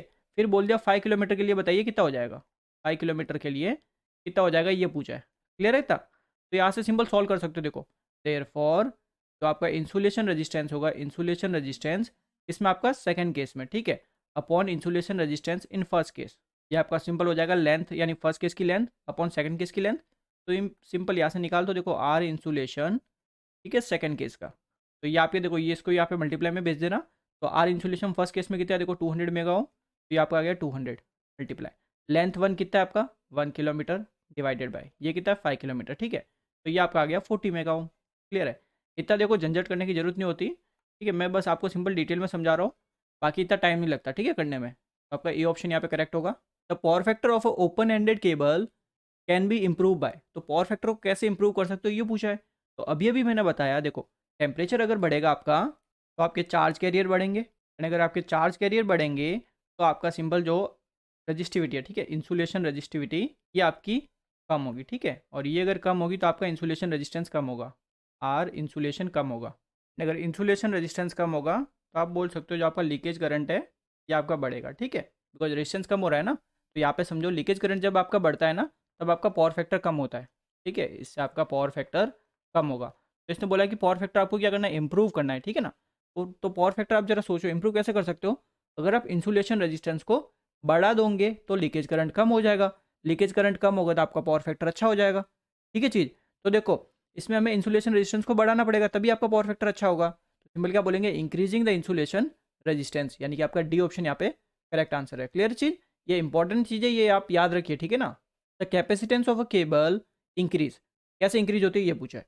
तो सिंपल कैपेसिटेंस का फॉर्मूला आपने याद कर रखा होगा, ठीक है, ये होता है, ठीक है, आपने ऑलरेडी याद कर रखा होगा। देखो जो ओवरहेड में आता है वही आपके अंडरग्राउंड में आता है, ठीक है। तो यहाँ पे सिंपल देखो ये जो कैपिटल डी है ये आपका क्या होता है, सिंपल कोर से लेके शीट तक वाला जो डायमीटर है, ठीक है। और ये आपका स्मॉल डी होता है आपके कोर का डायमीटर, ठीक है। इसको रेडियस के टर्म में भी लिख सकते हो, कोई दिक्कत नहीं है। अब यहाँ पे देखो मैंने क्या लिखा, फेरेड पर मीटर। पर मीटर बोलने का मतलब क्या है कि अगर मेरे को 10 किलोमीटर के लिए निकालना है तो इसको मैं 10 किलोमीटर से मल्टीप्लाई करूंगा, यानी सिंपल मैं इसको लेंथ से मल्टीप्लाई करूंगा जितने लेंथ के लिए मेरे को निकालना है, ठीक है। तो कैपेसिटेंस आपका लेंथ पे डायरेक्टली प्रोपोर्शनल होता है, ठीक है। तो क्या बोलेंगे, capacitance of a cable increase linearly with the increase in cable length, यानी केबल लेंथ जैसे इंक्रीज होगी उसके साथ आपका ये लीनियरली बढ़ेगा, यानी ये option correct answer. The capacitance of a cable depend upon, किस पे डिपेंड करता है, तो देखो हमने देखा अभी लेंथ पे डिपेंड कर रहा है, ठीक है, रिलेटिव परमिटिविटी पे डिपेंड कर रहा है, ratio of sheet diameter and core diameter देख सकते हो यहाँ पे, इन दोनों के रेशियो पे भी आपका ये डिपेंड कर रहा है, ठीक है। तो सिंपल हो जाएगा all of the above, clear चीज ये। The charging current drawn by a cable, ठीक है। तो देखो चार्जिंग करंट हमें भी पता है किस में रहता है, ये आपका रहता है कैपेसिटर में, ठीक है। और कैपेसिटर में करंट हमेशा क्या करता है, लीड करता है, ठीक है, current leads voltage by 90 degree, ठीक है। यानी आपका कैपेसिटिव सर्किट में हमारा क्या होता है कि करंट 90 डिग्री आगे होता है वोल्टेज से। तो क्या बोलेंगे सिंपल, या तो देखो इसको बोलोगे current leads voltage by 90 degree, या फिर क्या बोलेंगे voltage lags 90 degree by current. तो आपका बी ऑप्शन यहाँ पे correct answer. In underground cable the electrostatic stress, ठीक है, अंडरग्राउंड केबल में इलेक्ट्रोस्टैटिक स्ट्रेस जो होती है, ठीक है, कहाँ पे ज़्यादा होती है कहाँ पे कम होती है ये पूछा है। ये क्वेश्चन में ऑलरेडी आपको क्वेश्चन नंबर 77 करवाया था ना, ठीक है, वही क्वेश्चन है ये। देखो करते हैं इसको। देखो ऐसी कोई आपकी अंडरग्राउंड केबल होगी, ठीक है। तो अंडरग्राउंड केबल में क्या रहता है, आपका बीच में आपका कोर रहता है, ठीक है, कोर बेसिकली जिसमें आपका करंट फ्लो होता है मेन, ये आपका कोर है। और यहाँ पे आपकी ये मेटालिक की शीट होती है, ठीक है। डिफरेंट डिफरेंट लेयर्स हमने पढ़ी, आर्मरिंग, बेडिंग वगैरह, ठीक है। तो ये आपकी हो गई शीट, सॉरी। तो यहाँ पे देखो, मान लो ये जो कोर है ना, इस कोर की जो रेडियस है ये आप मान लो स्मॉल d/2, ठीक है। स्मॉल डी आपका डायमीटर है। तो यहाँ पे देखो शीट के लिए भी लिख लेते हैं, शीट के लिए है capital D/2, capital D/2, clear है इतना। तो यहाँ पे देखो सिंपल, जब आप डाइलेक्ट्रिक की बात करते हो, यानी डाइलेक्ट्रिक किसी भी पॉइंट पे मैं लिख रहा हूँ, ठीक है, एक्स मैंने कोई डिस्टेंस ले ली, तो ये आपका फॉर्मूला क्या बनता है, वोल्टेज आपका V अपॉन एक्स, ठीक है। देन आपका देखो लॉग ई, ये आपका आ जाएगा D अपॉन, यानी capital D upon small D, ठीक है। ये आपका फॉर्मूला बनता है। देखो पहले मैं क्या करता हूँ, जो मेरा कंडक्टर है ना, कंडक्टर या फिर मैं बोल सकता हूँ कोर, ठीक है, उसकी सरफेस पे निकालता हूँ कि उसकी सरफेस पे मेरा इलेक्ट्रोस्टैटिक स्ट्रेस कितना होगा, ठीक है। तो एट कंडक्टर सरफेस, तो यहाँ पे निकालने का मतलब बोल रहा हूँ, देखो ये वाला, ये जो कंडक्टर है ना, इस सरफेस पे, इसकी सरफेस पे निकालने के लिए सिंपली आपको क्या करना है, जो आपका एक्स है ना, एक्स की जगह सिंपल पुट कर दो स्मॉल d/2, ठीक है, बिकॉज देखो यहाँ पे यही रेडियस है इसकी, ठीक है। तो या फिर देखो सिंपल फॉर्मूले में लिखते हैं, ये कितना आ जाएगा, देखो एक्स की जगह मैं स्मॉल d/2 रखूंगा तो 2 जो है आपके ये ऊपर चला जाएगा, ठीक है। तो ये आपका 2v हो जाएगा ऊपर, तो और आपको देखो डिनोमीटर में क्या मिल जाएगा, d, ठीक है। देन ये आपका आ जाएगा log e capital D upon small D, ठीक है। ये हमने क्या निकाला, कंडक्टर की सरफेस पे निकाला, ठीक है। अब क्या करते हैं, जो आपकी शीट है ना उसकी सरफेस पे निकालते हैं, ठीक है। तो एट शीट, तो शीट के लिए आप सिंपल एक्स की जगह क्या रखोगे, कैपिटल D/2, कैपिटल D/2, ठीक है। तो इस केस में देखो आपको जी जो मिलेगा, यानी जो इलेक्ट्रोस्टैटिक स्ट्रेस है, ये कितना हो जाएगा, देखो सिंपल 2v, ठीक है। ये बिकॉज आपका 2 ऊपर चला जाएगा, ठीक है। और डिवाइड में आपका आ जाएगा सिंपल, यहाँ पे देखो कैपिटल D, देन आपका log e capital D upon small D, ठीक है। ये दोनों आपके क्लियर है। तो यहाँ पे एक चीज़ आपने नोटिस की, देखो ये जो इतना जो पोर्शन है ना आपका 2v अपॉन लॉग ई d/d, ये दोनों में आपका सेम है, ये दोनों में सेम है। तो इनसे तो आपकी ये वैल्यू आपकी जज होगी नहीं। तो आप यहाँ पे देखो, हमें पता है कि जो d है ना स्मॉल d, ठीक है, यहाँ पे आप साफ देख के बता सकते हो, small d is less than capital D, ठीक है। ये तो देख के बता सकते हो ना। यहाँ पे देखो d अगर कम होगा तो ऑब्वियस बात है यहाँ पे आपका g ज़्यादा होगा, ठीक है। और इस केस में आपका देखो ये कैपिटल D ज़्यादा है, तो यहाँ पे आपको g कम मिलेगा। तो इसका मतलब क्या हुआ कि कंडक्टर की सरफेस में तो आपको मैक्सिमम इलेक्ट्रोस्टैटिक स्ट्रेस मिलता है, और शीट की सरफेस पे या फिर बोल सकते हो शीट पे आपको मिनिमम मिलता है। ये चीज़ आपकी क्लियर है। तो यहाँ पे ऑप्शन ऑप्शन कौन सा करेक्ट होगा, simple maximum at conductor surface and minimum at the sheath. ये चीज़ आपकी क्लियर है। अब देखो एक और चीज़ इंपॉर्टेंट, ठीक है, देयरफॉर सिंपल एक और निकालो यहाँ पे, जी मैक्सिमम, ठीक है, अपॉन आपका जी मिनिमम, इनका रेशियो भी आपको याद होना चाहिए। तो सिंपल देखो सारी चीज़ें कट जाएगी, सिंपल स्मॉल डी और कैपिटल डी बचेगा। ये रेशियो आपको मिल जाएगा, देखो capital D upon small D, ठीक है, बिकॉज इन्वर्स है ना, तो इसको याद रखिएगा, ठीक है, इंपॉर्टेंट है ये चीज़। तो यहाँ पे तो आपका ये ऑप्शन करेक्ट आंसर हो गया। तो अगला क्वेश्चन देखते हैं, in a cable of conductor diameter small D and overall diameter with dielectric material capital D, the maximum dielectric stress क्या होता है आपके कंडक्टर की सरफेस पे। अभी अभी हमने देखा कि जी मैक्सिमम होता है कंडक्टर की सरफेस पे, और ये आपका होता है इन्वर्सली प्रोपोर्शनल टू जो भी आपके कंडक्टर का डायमीटर है, ठीक है। अभी लास्ट क्वेश्चन में डिटेल में समझाया, ठीक है ना। क्या बोलेंगे, simple occurs at the conductor surface and is proportional to 1/d। तो यहाँ पे आपका B option correct answer. To obtain the minimum value of stress in cable the ratio of capital R upon small R should be. यहाँ पे capital R का मतलब है कि आपका कोर से शीट तक जो रेडियस है, ठीक है, और स्मॉल आर का मतलब है कि आपकी जो कोर की जो रेडियस है, ठीक है। सिंपल मैं जैसे ले रहा था कैपिटल D/2 और एक ले रहा था स्मॉल d/2, ठीक है, वही चीज़ है, बस इसने रेडियस की टर्म में लिखा है।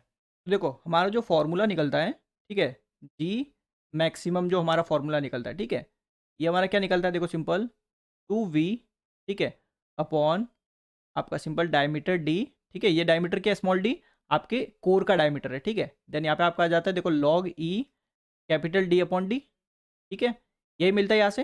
अब जरा समझो, यहाँ पे देखो हमारी जो लेयर होती है, ठीक है, आपने देखा डिफरेंट डिफरेंट लेयर होती है ना, ठीक है। तो उसकी वजह से क्या होता है, देखो जो डाइलेक्ट्रिक स्ट्रेस है या फिर बोल सकते हो इलेक्ट्रोस्टैटिक स्ट्रेस है, वो आपका हर लेयर पे डिफरेंट है। तो इसकी वजह से क्या होता है, आपका जो इंसुलेशन है ना, जो आपने इंसुलेशन कर रखा है, वो आपका फेल हो सकता है, बिकॉज आपका देखो डाइलेक्ट्रिक स्ट्रेस कहीं पे अलग है, कहीं पे अलग है, ठीक है, कहीं पे ज़्यादा कहीं पे कम है, तो उसकी वजह से आपका इंसुलेशन फेल हो सकता है। तो हम क्या चाहते हैं कि हमारा जो इंसुलेशन है ना वो मिनिमम होना चाहिए, या फिर बोल सकते हो हर जगह बराबर होना चाहिए। उसके लिए हम बेसिकली ग्रेडिंग करते हैं, ठीक है। तो देखो यहाँ पे हम निकालते हैं ऑप्टिमल कंडक्टर साइज, यानी आपका जो कोर है ना उस कोर की साइज़ कितनी होनी चाहिए, ठीक है। तो ऑप्टिमम साइज़ निकालते हैं यहाँ से। अब देखो यहाँ पे क्या करना होता है, जो कंडीशन होती है वो पता करनी है, ठीक है। तो कंडीशन आपकी देखो आप डायरेक्ट याद रखिए, ठीक है। सिंपल क्या करते हैं, देखो ये जो नीचे वाला डिनोमिनेटर है ना, इसको हम क्या करते हैं, सिंपल जीरो के इक्वल पुट करते हैं, ठीक है। इसका डिफरेंशिएट करेंगे, फिर जीरो के इक्वल पुट करेंगे, वहां से हम कंडीशन निकालते हैं, ठीक है। तो वही से हमें मिलती है log e capital D upon D should be equals to 1, ठीक है। ये हमें कंडीशन मिलती है। अब इसी को फर्दर और सिंप्लीफाई करूँ तो यहाँ पे ये आ जाएगा capital D upon small D should be equals to, यहाँ पे ये आ जाएगा सिंपल, यहाँ पे वैल्यू निकालेंगे तो ये आपको मिलेगा 2.718, ठीक है यहाँ तक। तो यहाँ पे देखो ये आपका डायमीटर की टर्म में लिखा है, इसको आप रेडियस की टर्म में भी लिख सकते हो, ठीक है, ऐसा कोई दिक्कत नहीं है। इसको अगर आप रेडियस की टर्म में लिखोगे तो क्या हो जाएगा, simple capital R upon small R should be equals to 2.718। और यहाँ से अगर आपको कोर का डायमीटर चाहिए, ठीक है, यहाँ से आप जो डायमीटर निकालोगे वो आपका ऑप्टिमल कंडक्टर साइज निकलेगी, या फिर बोल सकते हो ऑप्टिमल कोर डायमीटर। तो यहाँ से कितना आ जाएगा, देखो सिंपल ये कैपिटल डी यानी जो शीट का आप डायमीटर रख रहे हो डिवाइडेड बाय 2.718, ठीक है। तो ये जितने फॉर्मूले लिखा है ये सब आपको याद रखना है, ठीक है, बिकॉज एग्जाम में डायरेक्ट पूछे जाएंगे। तो आपका आंसर क्या हो जाएगा, सिंपल बी ऑप्शन, ठीक है। यानी कैपिटल आर अपॉन आर क्या होता है, रेशियो 2.718, ठीक है। यहाँ पे ये सिंपल लॉग से किया है, लॉग इनवर्स निकालना होता है। तो अगला क्वेश्चन देखते हैं। The surge impedance of a 50 mile, ठीक है, इसने बोल दिया देखो एक लाइन है आपकी 50 माइल, इसका इसने हमें सर्ज इंपेडेंस दे दिया 50 ओम। फिर इसने बोला सेम अगर 25 हो अगर अब तो सर्ज इंपेडेंस कितना होगा, तो कितना होगा बताइए, सिंपल 50 ओम, ठीक है। चेंज थोड़ी होता है सर्ज इंपेडेंस, बता रखा है मैंने, सर्ज इंपेडेंस आपके लेंथ पे डिपेंड नहीं करता, ठीक है। तो यहाँ पे आपका बी ऑप्शन करेक्ट आंसर होगा। The breakdown of insulation cable can be avoided economically by using. तो देखो आपका जो केबल में जो इंसुलेशन लगा होता है, ठीक है, इंसुलेशन, तो देखो हमने क्या देखा कि जो डाइलेक्ट्रिक स्ट्रेंथ होती है वो कोर की सरफेस पे तो मैक्सिमम होती है, और शीट की जो सरफेस है, ठीक है, वहाँ पे हमारी मिनिमम होती है, ठीक है। यानी देखा ना, डाइलेक्ट्रिक स्ट्रेंथ बराबर नहीं होती, ठीक है, डिफरेंट होती है। तो सिंपल क्या होगा उससे, देखो जो आपका इंसुलेशन आपने यूज़ किया है, ठीक है, उसका ब्रेकडाउन हो जाएगा, बिकॉज डाइलेक्ट्रिक स्ट्रेस आपका बहुत ज़्यादा होगा तो आपका इंसुलेशन का ब्रेकडाउन हो जाएगा। को अवॉइड करने के लिए हम ग्रेडिंग करते हैं, ठीक है, आपने पढ़ा होगा ग्रेडिंग्स ऑफ केबल। उसमें देखो एक होती है कैपेसिटर ग्रेडिंग, एक आपकी होती है इंटरशीथ ग्रेडिंग, ठीक है। तो ग्रेडिंग क्यों करते हैं, एक तो आपका देखो इंसुलेशन का ब्रेकडाउन ना हो, क्लियर है। दूसरा हम इसलिए करते हैं, अब देखो इंसुलेशन का ब्रेकडाउन नहीं होगा तो इससे क्या वो फ़ायदा होगा, पहले ये समझो। देखो इंसुलेशन ब्रेकडाउन कब होता है, जब आपका डाइलेक्ट्रिक स्ट्रेंथ या फिर बोल सकते हो इलेक्ट्रिक स्ट्रेस ज़्यादा हो जाएगा, ठीक है, ज़्यादा दबाव आएगा जब आपका इंसुलेटर पर, जब आपका इंसुलेशन का ब्रेकडाउन हो जाएगा, सिंपल चीज़, ठीक है। तो ज़रा सोचो, जब आपने केबल बनाई है उसमें कोई आपने ग्रेडिंग नहीं की, ठीक है, तो यानी कम वोल्टेज पे ही उसका ब्रेकडाउन हो जाएगा इंसुलेशन का, ठीक है। तो देखो अब आप अगर ग्रेडिंग करते हो तो ग्रेडिंग करने से क्या हुआ, अब वो केबल जो है, ठीक है, ग्रेडिंग की हुई केबल उसको आप ज़्यादा वोल्टेज पर ऑपरेट करवा सकते हो, ठीक है, बिकॉज आपने ग्रेडिंग कर दी, तो यानी कि अब ज़्यादा वोल्टेज पे उस इंसुलेशन का ब्रेकडाउन नहीं होगा, ठीक है। तो बेसिकली आप क्या कर रहे हो, ऑपरेटिंग वोल्टेज को इंक्रीज कर रहे हो ग्रेडिंग की मदद से, ठीक है। तो ग्रेडिंग आपको क्या हेल्प करती है कि ऑपरेटिंग वोल्टेज को ये इंक्रीज कर देती है, ठीक है, यानी केबल को ज़्यादा वोल्टेज पर आप ऑपरेट कर सकते हो। अब देखो होती किससे है, कैपेसिटर से होती है, ठीक है, होती है कैपेसिटेंस ग्रेडिंग, एक होती है आपकी इंटरशीथ ग्रेडिंग। अब देखो याद आपको क्या क्या रखना है इसमें, सिंपल चीज़, देखो कैपेसिटेंस में क्या रहता है, आप इंसुलेशन लेयर यूज़ करते हो, ठीक है, इंसुलेशन लेयर यूज़ करते हो डिफरेंट परमिटिविटी की, ठीक है, जैसे आपने 2-3 लेयर यूज़ की, ठीक है, तीनों लेयर की परमिटिविटी आपकी होगी डिफरेंट। ये चीज़ क्लियर है, इंपॉर्टेंट पॉइंट है, इसको आप याद रखिएगा, ठीक है, बिकॉज पूछा जाता है insulation layer of different dielectric, या फिर बोल सकते हो परमिटिविटी उनकी डिफरेंट होती है, ठीक है, यानी डिफरेंट लेयर यूज़ करते हैं, समझ गए। दूसरा पॉइंट इंपॉर्टेंट है कि जो आपका सबसे कोर के सबसे पास वाली जो लेयर होती है, यानी ये अगर आपका कोर है, ठीक है, तो इसके पास में आपने कोई इंसुलेटिंग लेयर रख रखी है, ठीक है, ये आपकी कोई लेयर है, तो इसका जो आपका डायलेक्ट परमिटिविटी होगी, ठीक है, यानी कि ई, ठीक है, permittivity E R relative permittivity, ठीक है, ये आपकी सबसे ज़्यादा होती है। तो ये चीज़ भी आप याद रखिए कि कोर के पास वाली जो लेयर होती है उसकी आपकी परमिटिविटी सबसे ज़्यादा होती है, ठीक है, ये पूछे जाते हैं एग्जाम में, इसलिए दोनों पॉइंट आपको याद रखने हैं। तो ये तो आपका हो गया कैपेसिटेंस ग्रेडिंग से। दूसरा आपका होता है इंटरशीथ ग्रेडिंग। बस इंटरशीथ ग्रेडिंग से इतना याद रखना है कि हम सेम लेयर यूज़ करते हैं, ठीक है, यानी डिफरेंट रिलेटिव परमिटिविटी नहीं होती, सेम परमिटिविटी होती है।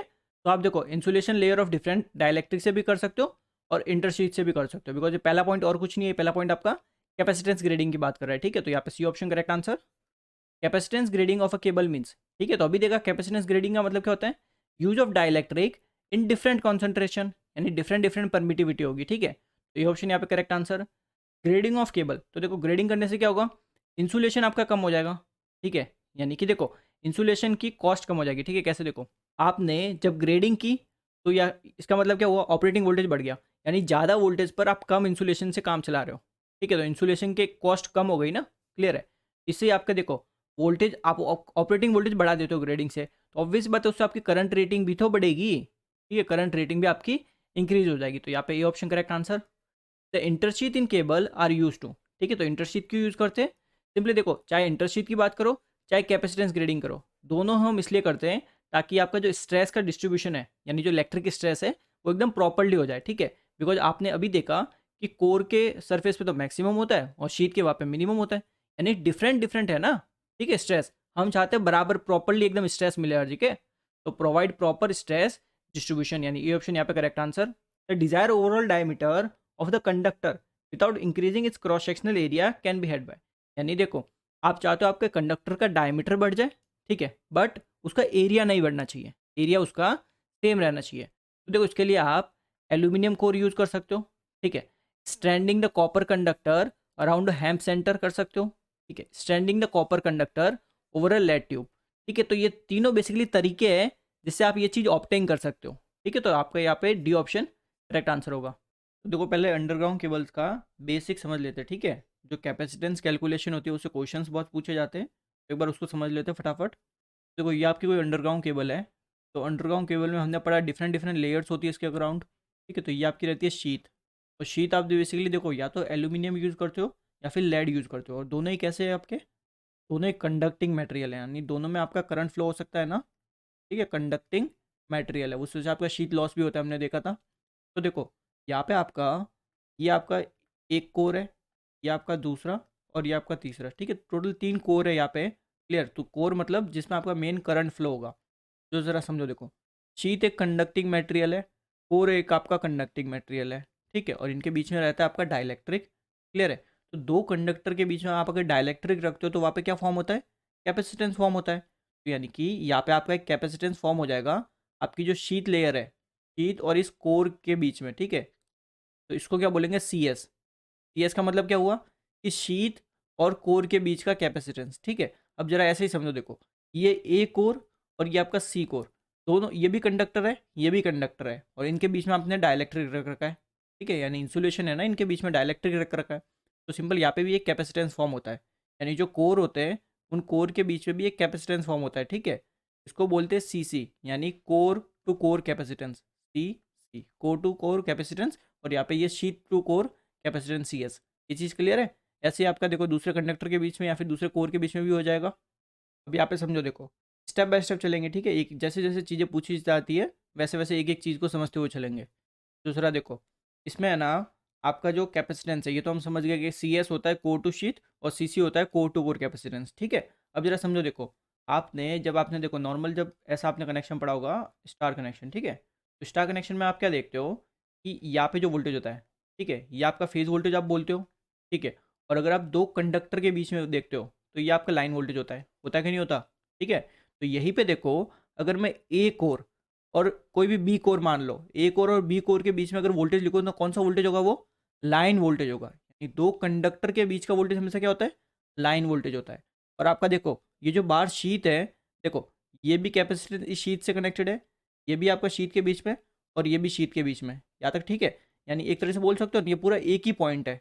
ठीक है, कोई भी एक पॉइंट बोल दो, एन पॉइंट दे दो न्यूट्रल। ठीक है, सब एक ही पॉइंट से कनेक्टेड है, सारे शीट वाले कैपेसिटेंस। ठीक है, तो जो वोल्टेज आपका शीट और कोर के बीच में होगा वो कौन सा वोल्टेज होगा, फेज वोल्टेज होगा। सिंपली देखो ये न्यूट्रल का मतलब ये वाला पॉइंट की बात हो रही है, ये कॉमन पॉइंट से सारे कनेक्टेड है, तो ये वोल्टेज आपका कौन सा होता है, फेज वोल्टेज। तो यहाँ से क्या समझे कि कोर और कोर, यानी कोर दो कोर के बीच का जो वोल्टेज होता है वो होता है लाइन वोल्टेज, और कोर और शीट के बीच में जो वोल्टेज होता है वो होता है फेज वोल्टेज। क्लियर है चीज़। अब देखो यहाँ पे समझो क्या समझाना चाहता हूँ मैं। देयरफॉर हमें रिलेशन ऑलरेडी पता है कि लाइन वोल्टेज जो होता है, line voltage is equals to √3 times of V phase. यहाँ से क्या समझ में आया कि दो कोर के बीच में जो वोल्टेज होता है वो हमेशा ज़्यादा होता है। ठीक है, आप देख सकते हो V L equals to √3 times of V phase है, यानी दो कोर के बीच में वोल्टेज ज़्यादा होगा। तो जरा समझो यहाँ पे देखो वी एल। ठीक है, वी एल मतलब जो कोर टू कोर है, दो कोर के बीच में। ठीक है, ये क्या है आपका वोल्टेज ज़्यादा है। ठीक है, सिंस ये आपका दो कोर के बीच में वोल्टेज ज़्यादा होता है ना, उस वजह से आपकी जो डिस्टेंस होती है दो कोर के बीच में, डिस्टेंस मतलब बोल सकते हो ना ए और बी के बीच में जो डिस्टेंस है ना, ये वाली डिस्टेंस हम ज़्यादा रखते हैं। अब क्यों ज़्यादा रखते हैं ये भी समझेंगे। देखो पहले फिलहाल यहाँ पे लिख लेता हूँ, वी एल आपका यानी core to core is more, ठीक है, तो डिस्टेंस इज़ मोर। देखो डिस्टेंस इसलिए ज़्यादा रखते हैं दो कोर के बीच में, बिकॉज देखो वोल्टेज अगर ज़्यादा होगा तो इन कोर पे आपने कर रखा है इंसुलेशन, ठीक है, तो वोल्टेज अगर ज़्यादा होगा तो और डिस्टेंस भी अगर आपने कम रख दी, ठीक है, यानी दो कोर है आपके, देखो ये कोई दो कोर है, एक कोर ये रहा, एक कोर ये रहा, ठीक है, आपने क्या किया इन दोनों के बीच में जो डिस्टेंस है ना, डिस्टेंस आपने कम रखी है, ठीक है, डी आपने कम रखी, बट हमें पता है कि दो कोर के बीच में वोल्टेज हमेशा ज़्यादा होता है, ठीक है, वोल्टेज आपका ज़्यादा होता है, तो देखो वोल्टेज आपका ज़्यादा, डी आपका कम, तो हमें पता है जो इलेक्ट्रिक फील्ड होती है वो इन्वर्सली प्रोपोर्शनल होती है डिस्टेंस के स्क्वायर के, ठीक है, के क्यू ओपन आर स्क्वायर पढ़ते हो ना, उसी की बात हो रही है। तो यहाँ पे देखो अगर डिस्टेंस आप कम रखोगे तो आपका इलेक्ट्रिक फील्ड स्ट्रेस जो है, ठीक है, या फिर बोल सकते हो इलेक्ट्रिक स्ट्रेस बहुत ज़्यादा होगा, तो इलेक्ट्रिक स्ट्रेस ज़्यादा होगा तो जो आपका इंसुलेशन है, ठीक है, इन कोर के अराउंड उस इंसुलेशन का ब्रेक डाउन हो जाएगा। तो इसलिए हम क्या करेंगे, सिंस वोल्टेज ज़्यादा है तो हम क्या करेंगे इस डिस्टेंस को ज़्यादा रखेंगे, ठीक है, दोनों कोर के बीच में डिस्टेंस ज़्यादा रखेंगे, तो डिस्टेंस ज़्यादा होगी तो आपका जो इलेक्ट्रिक स्ट्रेस है वो कम हो जाएगा, इलेक्ट्रिक स्ट्रेस कम होगा तो इंसुलेशन का ब्रेक डाउन नहीं होगा। क्लियर है चीज़। तो डिस्टेंस मोर किस लिए रख रहे हैं, डिस्टेंस इसलिए ज़्यादा रखते हैं बिकॉज आपकी, वरना अगर डिस्टेंस ज़्यादा नहीं रखेंगे तो इलेक्ट्रिक फील्ड स्ट्रेस जो है वो आपका ज़्यादा हो जाएगा। ठीक है चीज़ ये, तो इससे क्या पता चला, देयरफॉर सिंस ये तो आपके दो कैपेसिटेंस फॉर्म हुए, ठीक है, पैरेलल प्लेट ही है, तो सी सी क्या हो जाएगा, सिंपल फार्मूला एप्सिलॉन नॉट, ठीक है, ई ए, ठीक है, यहाँ पे ई आर भी लिख लो, रिलेटिव परमिटिविटी अपॉन आपकी जो भी डिस्टेंस है।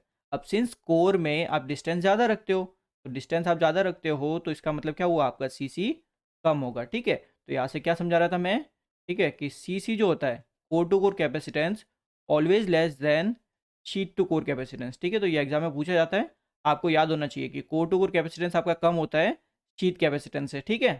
तो एक तो ये क्वेश्चन हो गया, ठीक है। अब देखो दूसरा क्वेश्चन और देखते हैं जो पूछा जाता है। देखो फेज कैपेसिटेंस से रिलेटेड पूछा जाता है, ठीक है, सेम आपके अंडरग्राउंड केबल, सेम इसमें कैपेसिटेंस, ठीक है, यानी शीट कैपेसिटेंस और कोर टू कोर कैपेसिटेंस होगा। तो यहाँ पे देखो आपका जो शीट वाला जो कैपेसिटेंस है, ठीक है, जो बाहर वाला जो कैपेसिटेंस है ना, फिर बाहर जो कनेक्टेड है, या आप अगर ध्यान से देखते हो आपकी शीट से कनेक्टेड है, ठीक है, यानी देखो ये वाला पॉइंट और ये वाला पॉइंट एंड ये वाला पॉइंट, ठीक है, सब सेम पॉइंट से कनेक्टेड है, ठीक है, तो मैं मान लेता हूँ एन।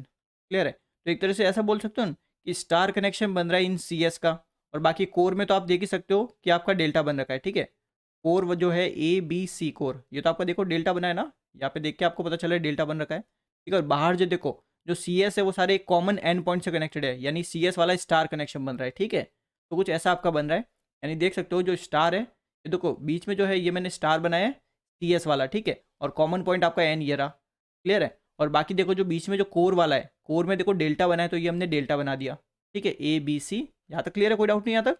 अब जरा समझो, देखो यहाँ पे जो डेल्टा है, ठीक है, सिंपल क्या करो, डेल्टा कनेक्शन को स्टार में कन्वर्ट कर दो, यानी डेल्टा को हम कर रहे हैं स्टार में, तो आपको पता है देखो कैपेसिटेंस में जब डेल्टा से स्टार करते हैं तो सिंपल क्या करते हैं, मल्टीप्लाई बाय 3, ठीक है, जब सेम कैपेसिटेंस होता है तो मल्टीप्लाई बाय 3 करते हैं ना, ये बेसिक आपने बेसिक इलेक्ट्रिकल में पढ़ रखा होगा, ठीक है। तो सिंपल कैसा हो जाएगा कनेक्शन, अब देखो जैसे देखो यहाँ पे क्या रहेगा, देखो एक तो आपका पहले से ही था, ठीक है, ये आपका कौन सा था, सी एस, यानी देखो जो इनसाइड में जो स्टार है ना, इसमें तो सी एस एक तो ऑलरेडी है ही है, तो इसमें आपका सी एस बना दो। अब देखो यहाँ पे सिंपल समझना, ठीक है, ए बी और सी, ठीक है, और ये आपका न्यूट्रल पॉइंट। तो जरा समझो, देखो आपने क्या किया, ये जो बाहर वाला जो डेल्टा है ना, इसको आपने स्टार में कन्वर्ट किया है। तो जरा समझो, देखो जैसे ये ए और सी, ठीक है, ये वाली जो ब्रांच है इसका आप जब चेंज करोगे तो ये सीधा ए इस न्यूट्रल पॉइंट से कनेक्ट हो जाएगा, तो मैंने यही तो किया है, ए यहाँ पे न्यूट्रल पॉइंट से कनेक्ट हो गया, तो यहाँ पे ये कैपेसिटेंस कितना हो जाएगा, सिंपल 3 टाइम्स हो जाएगा, यानी पहले अगर सी सी था तो भी 3 टाइम्स ऑफ सी सी हो जाएगा, ठीक है। ऐसे बाकी जो है ये भी आपके 3 times of core to core capacitance हो जाएंगे, और यहाँ पे भी आपका 3 times of core to core capacitance, ठीक है। अब हमें पूछा जाता है फेज कैपेसिटेंस, यानी पर फेज पूछा जाता है, तो देखो कैसे निकाल सकते हो, पर फेज मतलब देखो कोई भी एक फेज उठा लो, तो मैंने जैसे ये ए फेज उठा लिया और सिंपल न्यूट्रल के बीच में मेरे को कैपेसिटेंस निकालना है, ठीक है, ये आपका होता है phase capacitance, C P H phase capacitance, ठीक है। अब जरा देखो दोनों केस में आपके पैरेलल में, और कैपेसिटेंस में क्या होता है, पैरेलल में दोनों ऐड हो जाते हैं, तो यहाँ से एक और फॉर्मूला क्या मिला, सी फेज, ठीक है, फेज कैपेसिटेंस कितना होता है आपका, देखो 3 cc प्लस आपका सी एस, ठीक है, तो ये फॉर्मूला भी आपको याद रखना है। और यहीं पे आपको देखो चार्जिंग करंट भी पूछा जाता है, ठीक है, तो उसका फॉर्मूला भी आपको याद रखना है। देखो चार्जिंग करंट क्या होता है, जो आपके कैपेसिटेंस में फॉर्मूला कैपेसिटेंस में फ्लो होता है, ठीक है। तो चार्जिंग करंट क्या हो जाएगा, सिंपल, जो भी आपका वोल्टेज है अपॉन आपका जो भी एक्सी है, ठीक है। एक्सी यानी जो भी कैपेसिटिव रिएक्टेंस है। तो यहाँ से फॉर्मूला कितना बन जाएगा, देखो सिंपल, सी, ठीक है। और एक्सी क्या हो जाता है, 1/ओमेगा सी, तो वो आपका ऊपर आ जाएगा ना, ओमेगा सी। और यहाँ पे सी कौन सा होता है, ये आपका फेज कैपेसिटेंस होता है, जो अभी हमने निकाला है, ठीक है। तो यहाँ से आपको फॉर्मूला ओवरऑल मिल जाएगा, देखो 2πf, ठीक है। क्वेश्चन में आपको फ्रीक्वेंसी दे रखी होगी, वोल्टेज आपको दे रखा होगा, और वोल्टेज यहाँ पे आपको फेज वोल्टेज यूज करना है, ठीक है। लाइन वोल्टेज मत यूज करना, फेज वोल्टेज, ठीक है। वी फेज इंटू आपका सी फेज, ठीक है। तो ये आपका रहता है चार्जिंग करंट का फॉर्मूला, जो आपको याद रखना है। देखो आपके 3 इंपॉर्टेंट क्वेश्चन अभी हो चुके हैं, ठीक है। जैसे पहला पूछता है रिलेशन कि सी एस और सी सी में कौन सा बड़ा होता है, कौन सा छोटा होता है, ठीक है। फेज कैपेसिटेंस पूछता है, उसका फॉर्मूला हमने देख लिया। चार्जिंग करंट पूछता है, इसका देख लिया, ठीक है। अब 3 आपके इंपॉर्टेंट केस बनते हैं, उनमें जो फॉर्मूला आता है वो भी आपके इंपॉर्टेंट है, ठीक है। वो समझ लेते हैं। अब देखो पहला केस क्या होता है, two core connected to sheath, capacitance measure between remaining core and sheath. यानी कि आपने क्या किया, किसी भी 2 कोर को शीट से कनेक्ट कर दिया, ठीक है। फिर आपने कैपेसिटेंस मेजर किया रिमेनिंग कोर और शीट के बीच में, ठीक है। तो देखो हमारा सिंपल ये कनेक्शन रहता है। अब देखो ये मान लेते हैं ए कोर है, ये आपका बी कोर है, और ये आपका सी कोर है।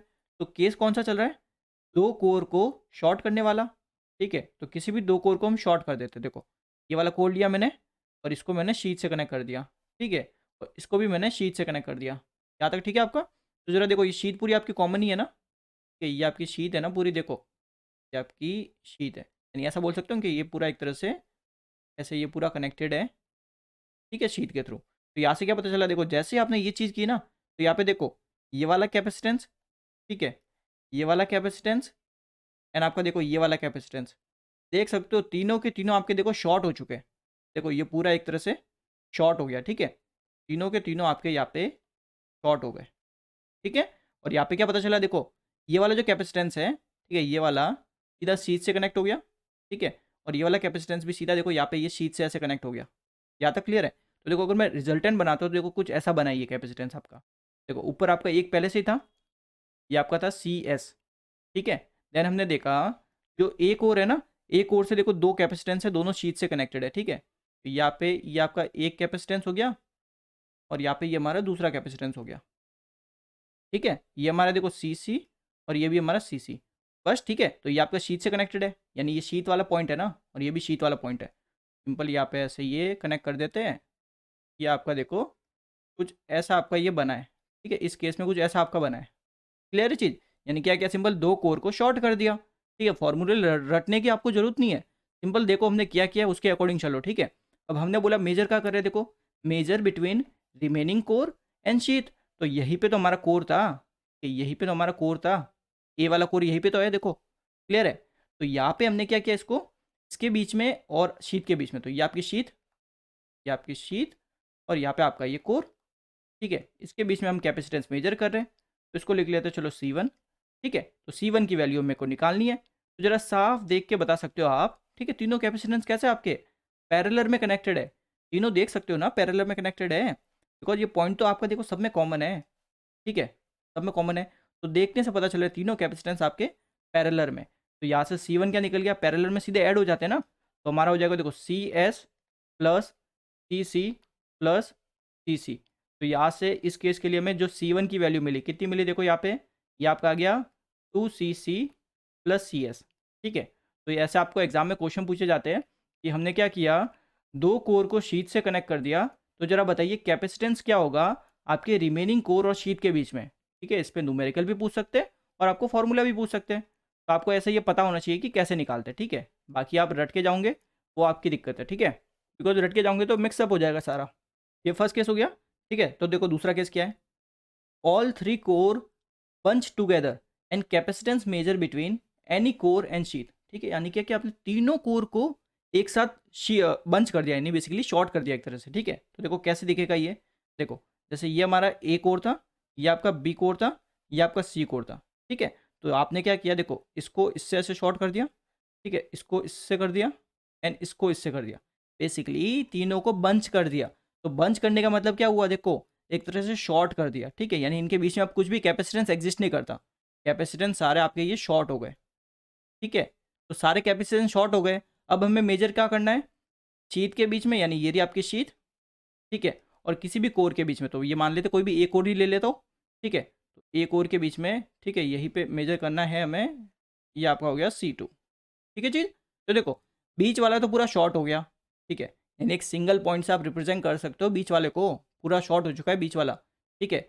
अभी भी देखो CS और CS तीनों किस में हो गए, पैरेलल में, तो सिंपल है, देयरफॉर C2 कितना हो जाएगा, ठीक है, बिकॉज बीच वाले कैपेसिटेंस तो सारे चले गए, ठीक है, सारे शॉर्ट किए तो सारे शॉर्ट हो गए ना, सारे रिमूव हो चुके हैं, यानी अभी ये कोर कुछ इस टाइप में देखो, ये आपका A कोर, ये आपका B कोर, और ये आपका C कोर, ठीक है, यानी इनके बीच में कोई भी कैपेसिटेंस एग्जिस्ट नहीं करता, ठीक है, सिंपल है, ये CS आपका एग्जिस्ट कर रहा है, और ये देख सकते हो सारे कॉमन पॉइंट से कनेक्टेड है, ये कॉमन पॉइंट है, ठीक है, यानी सारे पैरेलल में, तो यहाँ पे C2 कितना हो जाएगा, 1 2 3 है, तो ये आपका आ गया 3CS, ठीक है, ये आपका हो गया सेकंड केस। क्लियर है चीज़ ये, ठीक है, सिंपल जो आपको केस दिया है उसके अकॉर्डिंग आपको फॉर्मूला निकालना है, ठीक है। तो वो थर्ड आपका केस है, ठीक है, ये आपका सबसे इंपॉर्टेंट केस है, बिकॉज इस पर आपको 2 3 बार क्वेश्चन ऑलरेडी पूछा गया है, ठीक है, गेट में भी पूछा गया है, और आपके जो SSC JEE और इनमें भी पूछ रखा है।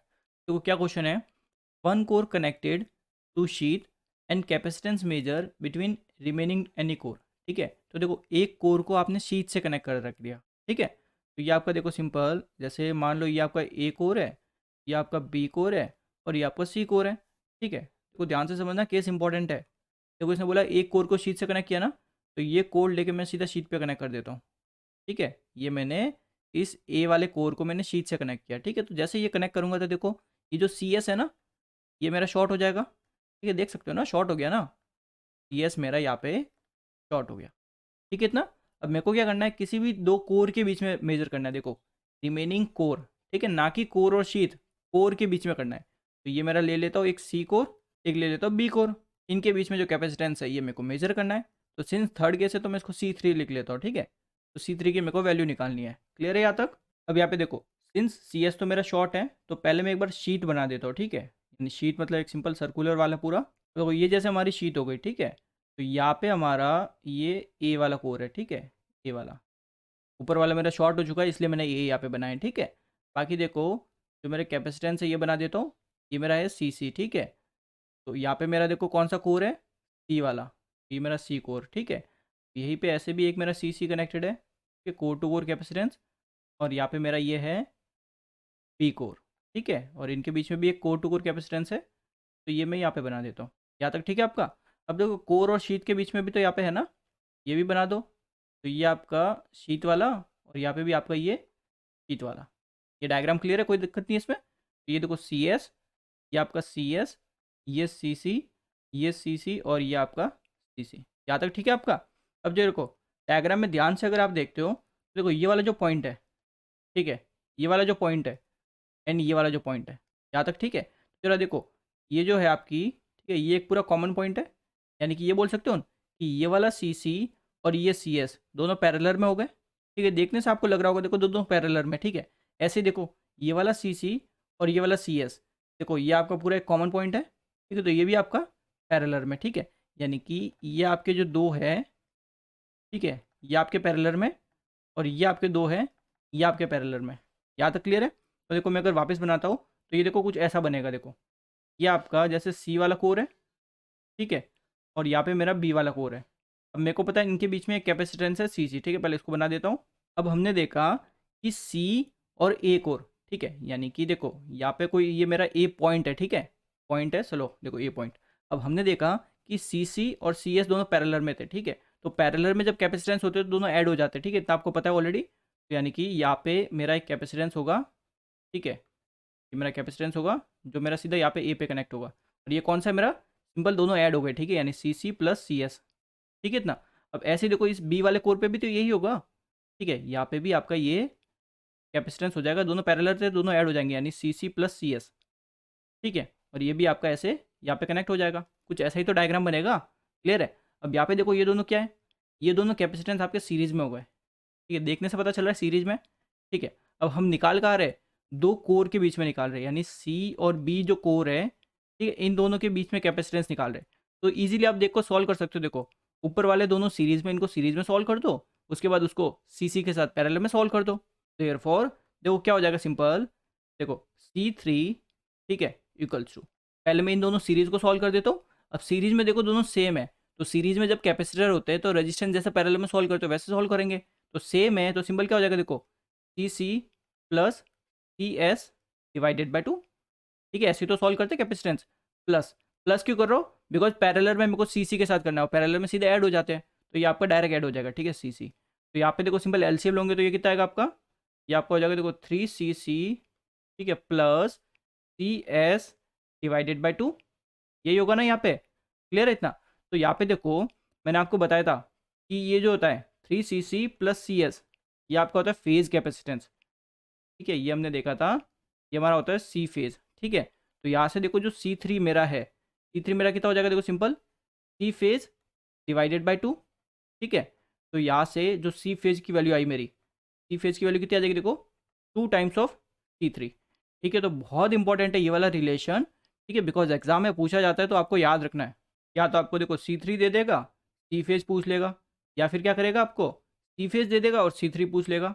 ठीक है, ऐसे डिफरेंट डिफरेंट आपके क्वेश्चन बन सकते हैं, तो आपको ये फॉर्मूला पता होना चाहिए और आपको ये वाला फॉर्मूला भी पता होना चाहिए। ठीक है ना, तो ये सबसे इंपॉर्टेंट केस है, समझ में आ गया। ठीक है, तो देखो अब क्वेश्चंस देखते हैं। ठीक है, तो पहला क्वेश्चन क्या है, इन अ 3 कोर केबल, ठीक है 3 कोर है, फिर क्या बोला देखो, द कैपेसिटेंस बिटवीन 2 कंडक्टर, यानी किसी भी 2 कोर के बीच में इसने कैपेसिटेंस दिया है। इसका मतलब समझते हो कि आपका थर्ड वाला केस है, बिकॉज इसने देखो ऑप्शन ब्रैकेट में दे भी दिया विथ शीट अर्थ, यानी कि आपका जो एक कोर है ना उसको आपने शीट से कनेक्ट कर रखा है, तो इसका मतलब क्या हुआ, ये बेसिकली इसने C3 दे दिया हमें, थर्ड केस वाला। ठीक है, जो भी हमने समझा, कितना दिया देखो 3 माइक्रोफेरड, फिर बोला द कैपेसिटेंस पर फेज।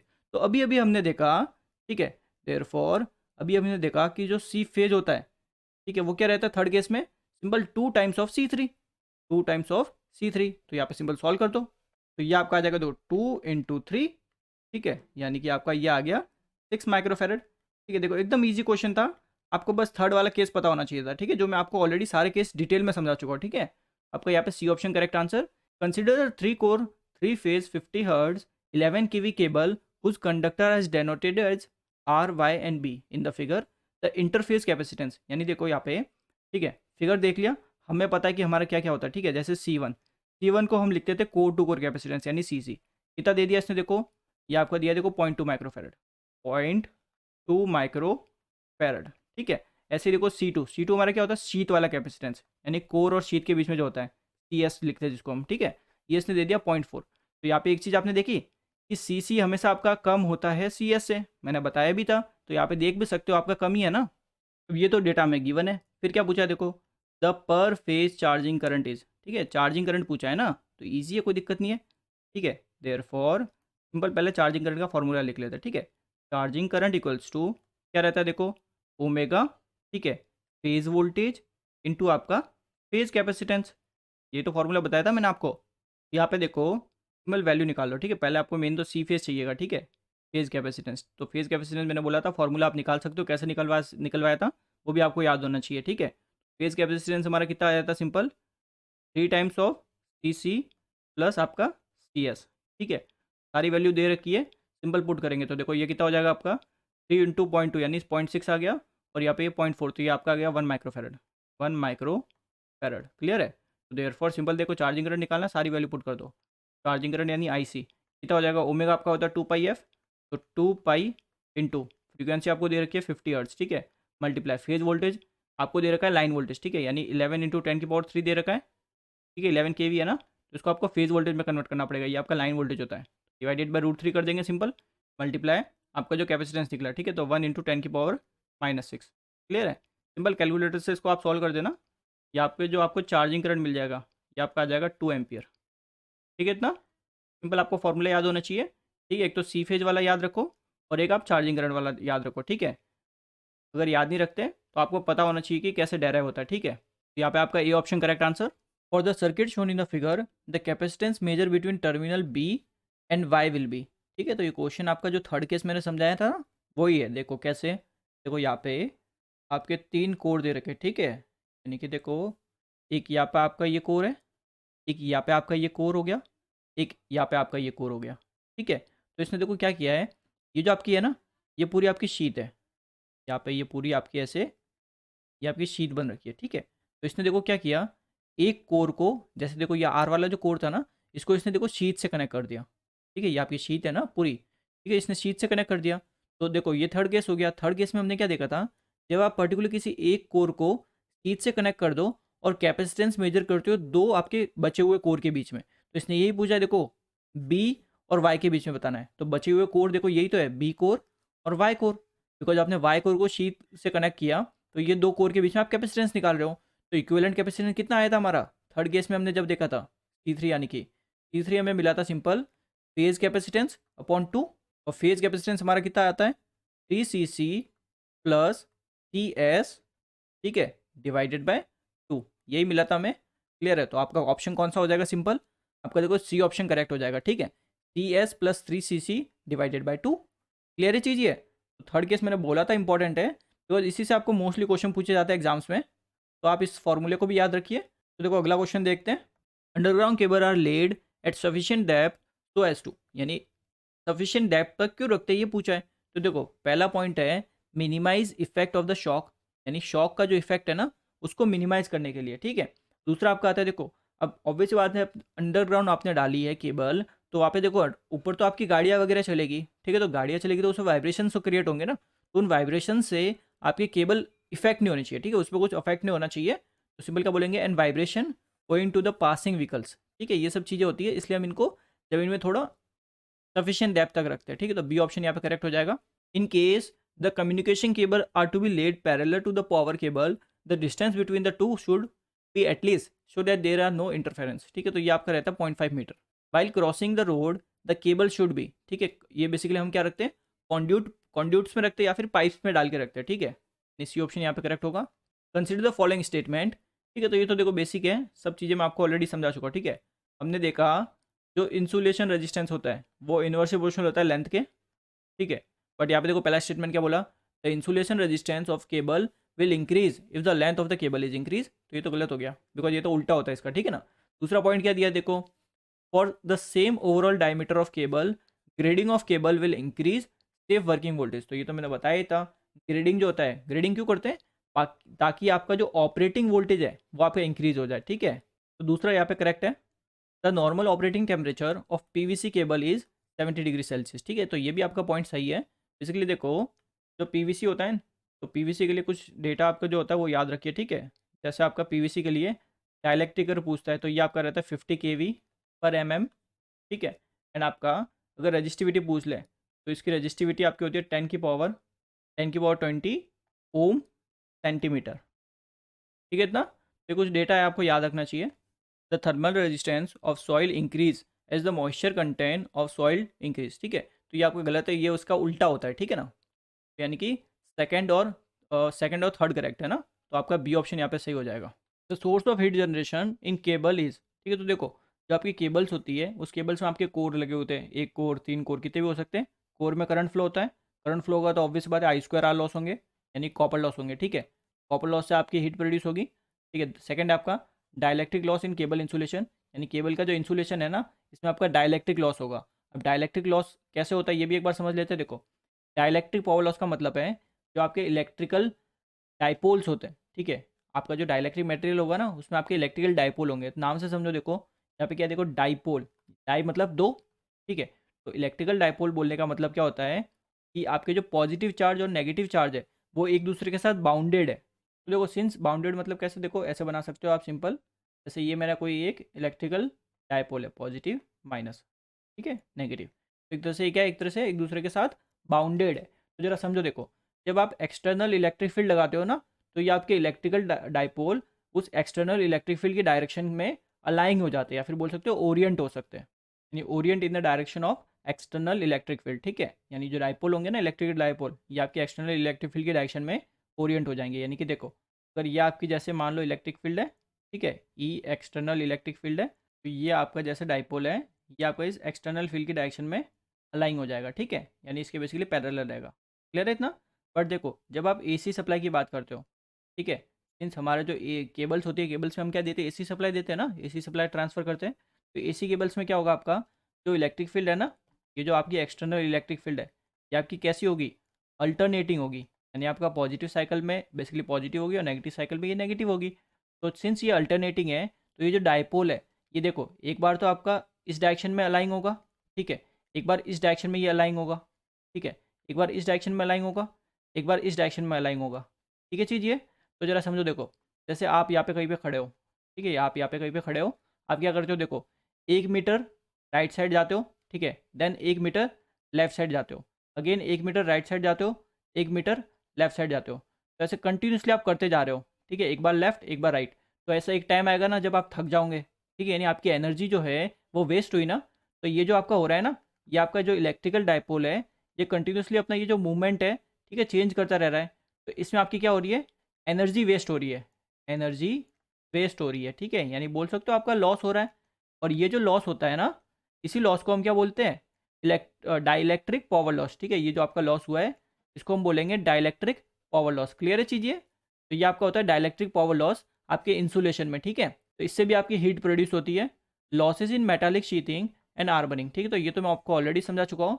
बिकॉज देखो जो आपका कोर है, कोर में करंट फ्लो होगा तो आपका फ्लक्स प्रोड्यूस होगा, फ्लक्स प्रोड्यूस होगा तो आपका जो शीट है, शीट के लिए आपने मटेरियल कौन सा यूज़ किया है, लेड या फिर एल्यूमिनियम, ठीक है, तो उनमें भी आपका क्या होगा, ईएमएफ इंड्यूस होगा। तो ईएमएफ अगर इंड्यूस होता है तो उसमें एडी करंट फ्लो होगा, एडी करंट फ्लो होगा तो एडी करंट लॉस होगा, ठीक है, एडी करंट पावर लॉस होता है ना, वो लॉस होगा, तो उसी को हम क्या बोलते हैं, शीट लॉस बोलते हैं। और ये सेम चीज़ आपकी आर्मरिंग में होती है, तो उससे भी आपकी हीट प्रोड्यूस होती है, ठीक है, तो आपके तीनों ही करेक्ट हो जाएंगे, यानी all of the above. A cable carrying AC, ठीक है, कोई केबल है जिसमें आप एसी सप्लाई दे रहे हो, उसमें क्या होगा ये पूछा है, तो उसमें आपका रहता है डाइलेक्ट्रिक पावर लॉस, ठीक है। तो डाइलेक्ट्रिक पावर लॉस यहाँ पे ये सिंपल यही चीज़ है, dielectric hysteresis loss and leakage loss only, ठीक है। बेसिकली जो डाइलेक्ट्रिक पावर लॉस है ना, ये एक तो आपका देखो ये एक्सटर्नल इलेक्ट्रिक फील्ड की वजह से होता है, एक आपका जो लीकेज करंट होता है, बिकॉज आप देखो जो इंसुलेशन आपने यूज़ किया उस इंसुलेशन का कुछ ना कुछ रेजिस्टेंस होगा, ठीक है, तो उस रेजिस्टेंस की वजह से भी थोड़ा बहुत आपका लीकेज करंट फ्लो होता है, तो लीकेज करंट की वजह से भी आपका कुछ डाइलेक्ट्रिक पावर लॉस होता है, बट बहुत कम होता है, ठीक है, नेग्लिजिबल होता है, बट फिर भी यहाँ पे हो जाएगा आपका simple hysteresis and leakage loss only.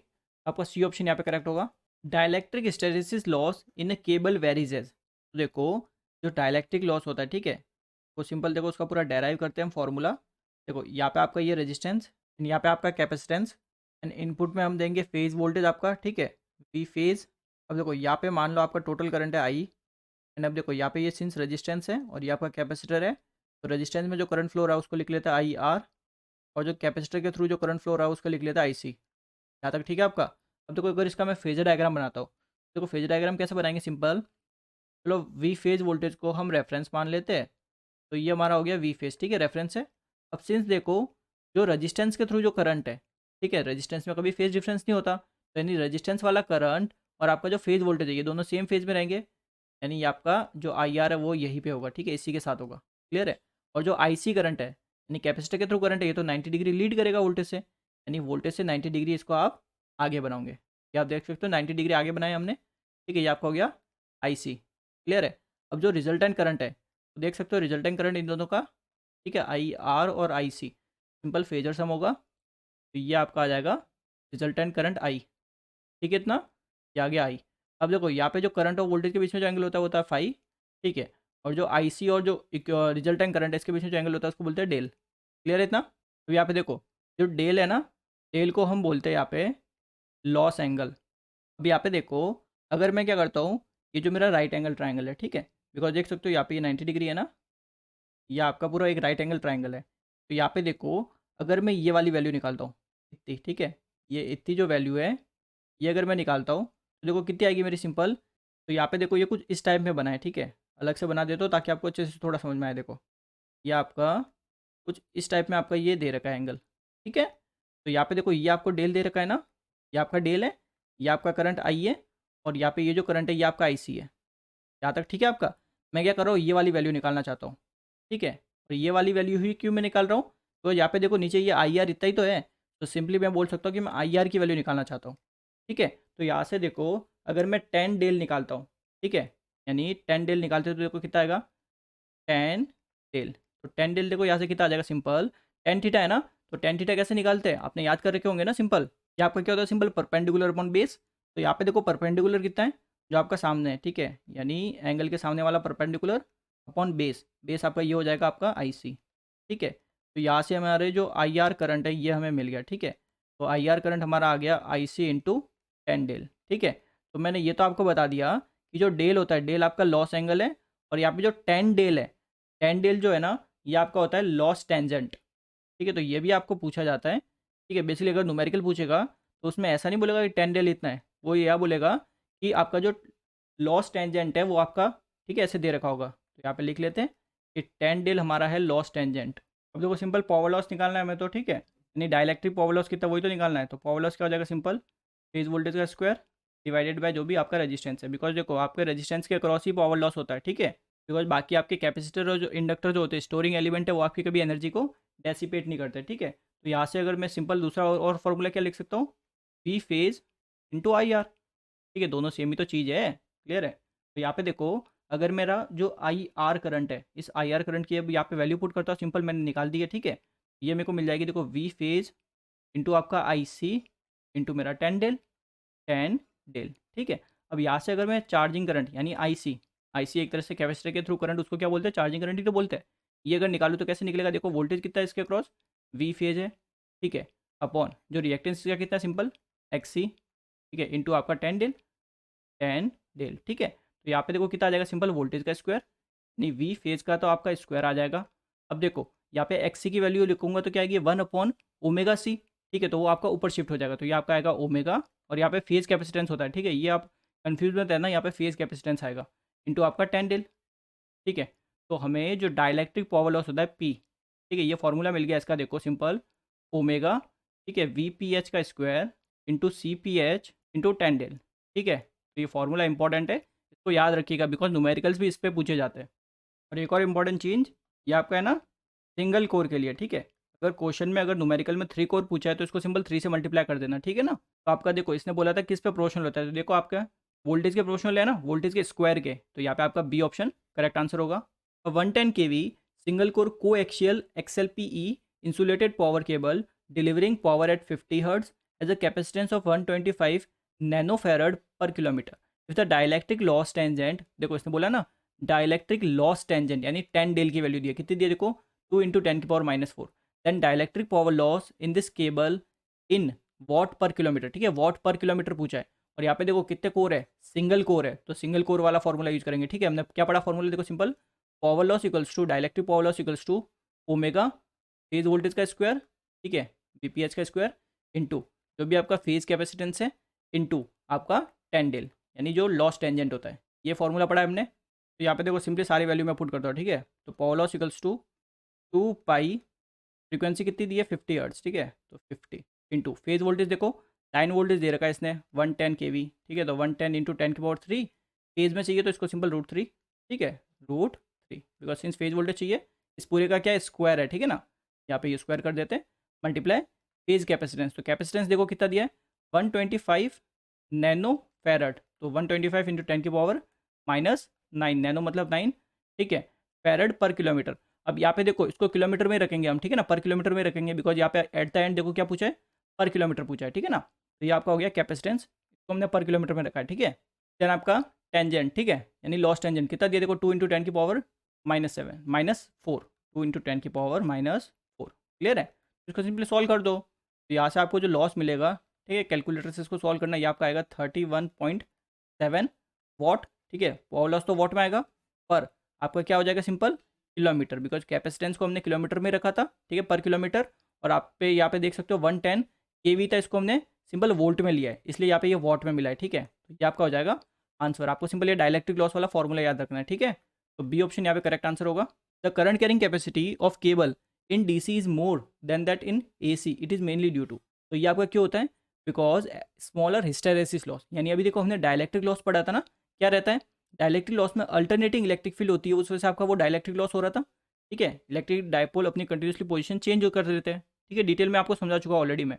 यहाँ पे एसी के केस में आपकी जो इलेक्ट्रिक फील्ड है वो अल्टरनेट नहीं होगी, तो आपका कोई भी आपका हिस्टेरेसिस लॉस होगा नहीं। ठीक है, जो भी होगा वो सिर्फ आपका लीकेज करंट की वजह से होगा। तो आपका सिंपल यहाँ पे A option correct answer. The fault which are likely to occur in cable is और आर, तो देखो ब्रेकडाउन ऑफ केबल इंसुलेशन हो सकता है फॉल्ट, ठीक है, क्रॉस और शॉर्ट सर्किट फॉल्ट, ठीक है, शॉर्ट सर्किट फॉल्ट भी हो सकता है, ओपन सर्किट फॉल्ट भी हो सकता है, कोई भी फॉल्ट हो सकता है। ठीक है, आपकी केबल में, तो यहाँ पे D option correct answer. The lead sheath of a cable may get damage to, तो डैमेज क्यों हो सकती है, देखो कोई अगर मैकेनिकल इंजरी आ जाए तभी डैमेज हो सकती है। Crystallisation of lead through vibrations, ठीक है। जो वाइब्रेशंस होते हैं ना, उसकी वजह से आपका जो लेड का जो स्ट्रक्चर है, ठीक है, आपने लेड शीट यूज़ किया, उसका स्ट्रक्चर है, क्रिस्टलाइजेशन स्ट्रक्चर, वो आपका डैमेज हो जाए, ठीक है, उसमें कुछ मॉडिफिकेशन आया, उससे भी आपकी ये डैमेज हो सकती है। Chemical action with impurities present in the soil when buried in the earth. तो देखो, जब केमिकल्स होंगे आपके जो ग्राउंड है, ठीक है, उसमें कुछ ना कुछ केमिकल्स होंगे और उनके साथ अगर रिएक्ट होके भी आप ये डैमेज हो सकती है, ठीक है, तो हो जाएगा आपका any of the above. The cable should not be operated too hot otherwise. तो देखो एकदम सही है, ज़्यादा गर्म अगर आपकी केबल हो जाएगी तो उससे क्या होगा, देखो जो ऑयल है ना, ऑयल का आपका एक्सपेंशन हो जाएगा, ऑयल आपका एकदम एक्सपेंड होने लग जाएगा, ठीक है, तो उससे आपकी शीट फट सकती है, ठीक है, जो शीट आपकी है, शीट वाली लेयर, वो आपकी फट सकती है, ठीक है। The oil may lose its viscosity and it may start drawing off from the higher levels, ठीक है, तो ये भी सही है। Unequal expansion may create voids in the insulation leading to ionisation, ठीक है, यानी अगर अनइक्वल एक्सपेंशन, यानी देखो आपकी जो केबल है वो बहुत गर्म हो गई, ठीक है, कई पार्ट आपका बहुत गर्म है और थोड़ा कहीं पे कम गर्म है, ठीक है, तो ये बेसिकली कहीं पे ज़्यादा गर्म है, कहीं पे कम गर्म है, तो उससे कहीं पे ज़्यादा एक्सपेंशन होगा ऑयल का और कहीं पे कम एक्सपेंशन होगा, तो उससे क्या होगा, खाली जगह आपकी बनने लग जाएगी, तो खाली जगह बनेगी तो वहाँ पे क्या होगा, ज़्यादा वोल्टेज होगा तो वहाँ पे क्या होगा, ब्रेक डाउन हो जाएगा, ब्रेक डाउन होगा तो आपका फिर आयनाइजेशन होने लग जाएगा, ठीक है, एयर्स का। Rapid increase in dielectric loss with temperature में कॉज थर्मल इंस्टेबिलिटी, ठीक है, आपकी थर्मल इंस्टेबिलिटी भी हो जाएगी, तो यहाँ पे आपका E option correct answer. The breakdown voltage of cable depend upon, तो देखो आपके मॉइस्चर पे डिपेंड करेगा, ठीक है, ऑपरेटिंग वोल्टेज पे डिपेंड करेगा, time of application of voltage पे डिपेंड करेगा, तो आपका हो जाएगा simple all of the above. Breakdown of cable insulation में अकर ड्यू टू, तो ये आपका देखो किस वजह से हो सकता है, पंचर की वजह से हो सकता है, थर्मल इंस्टेबिलिटी की वजह से हो सकता है, ट्रैकिंग की वजह से हो सकता है, ठीक है, तो आपका सिंपल हो जाएगा ऑल ऑफ द, या फिर बोल सकते हैं एनी ऑफ द अबव। तो आज के लिए बस इतना ही करेंगे, बाकी क्वेश्चन हम अगली वीडियो में करेंगे। Thank you very much.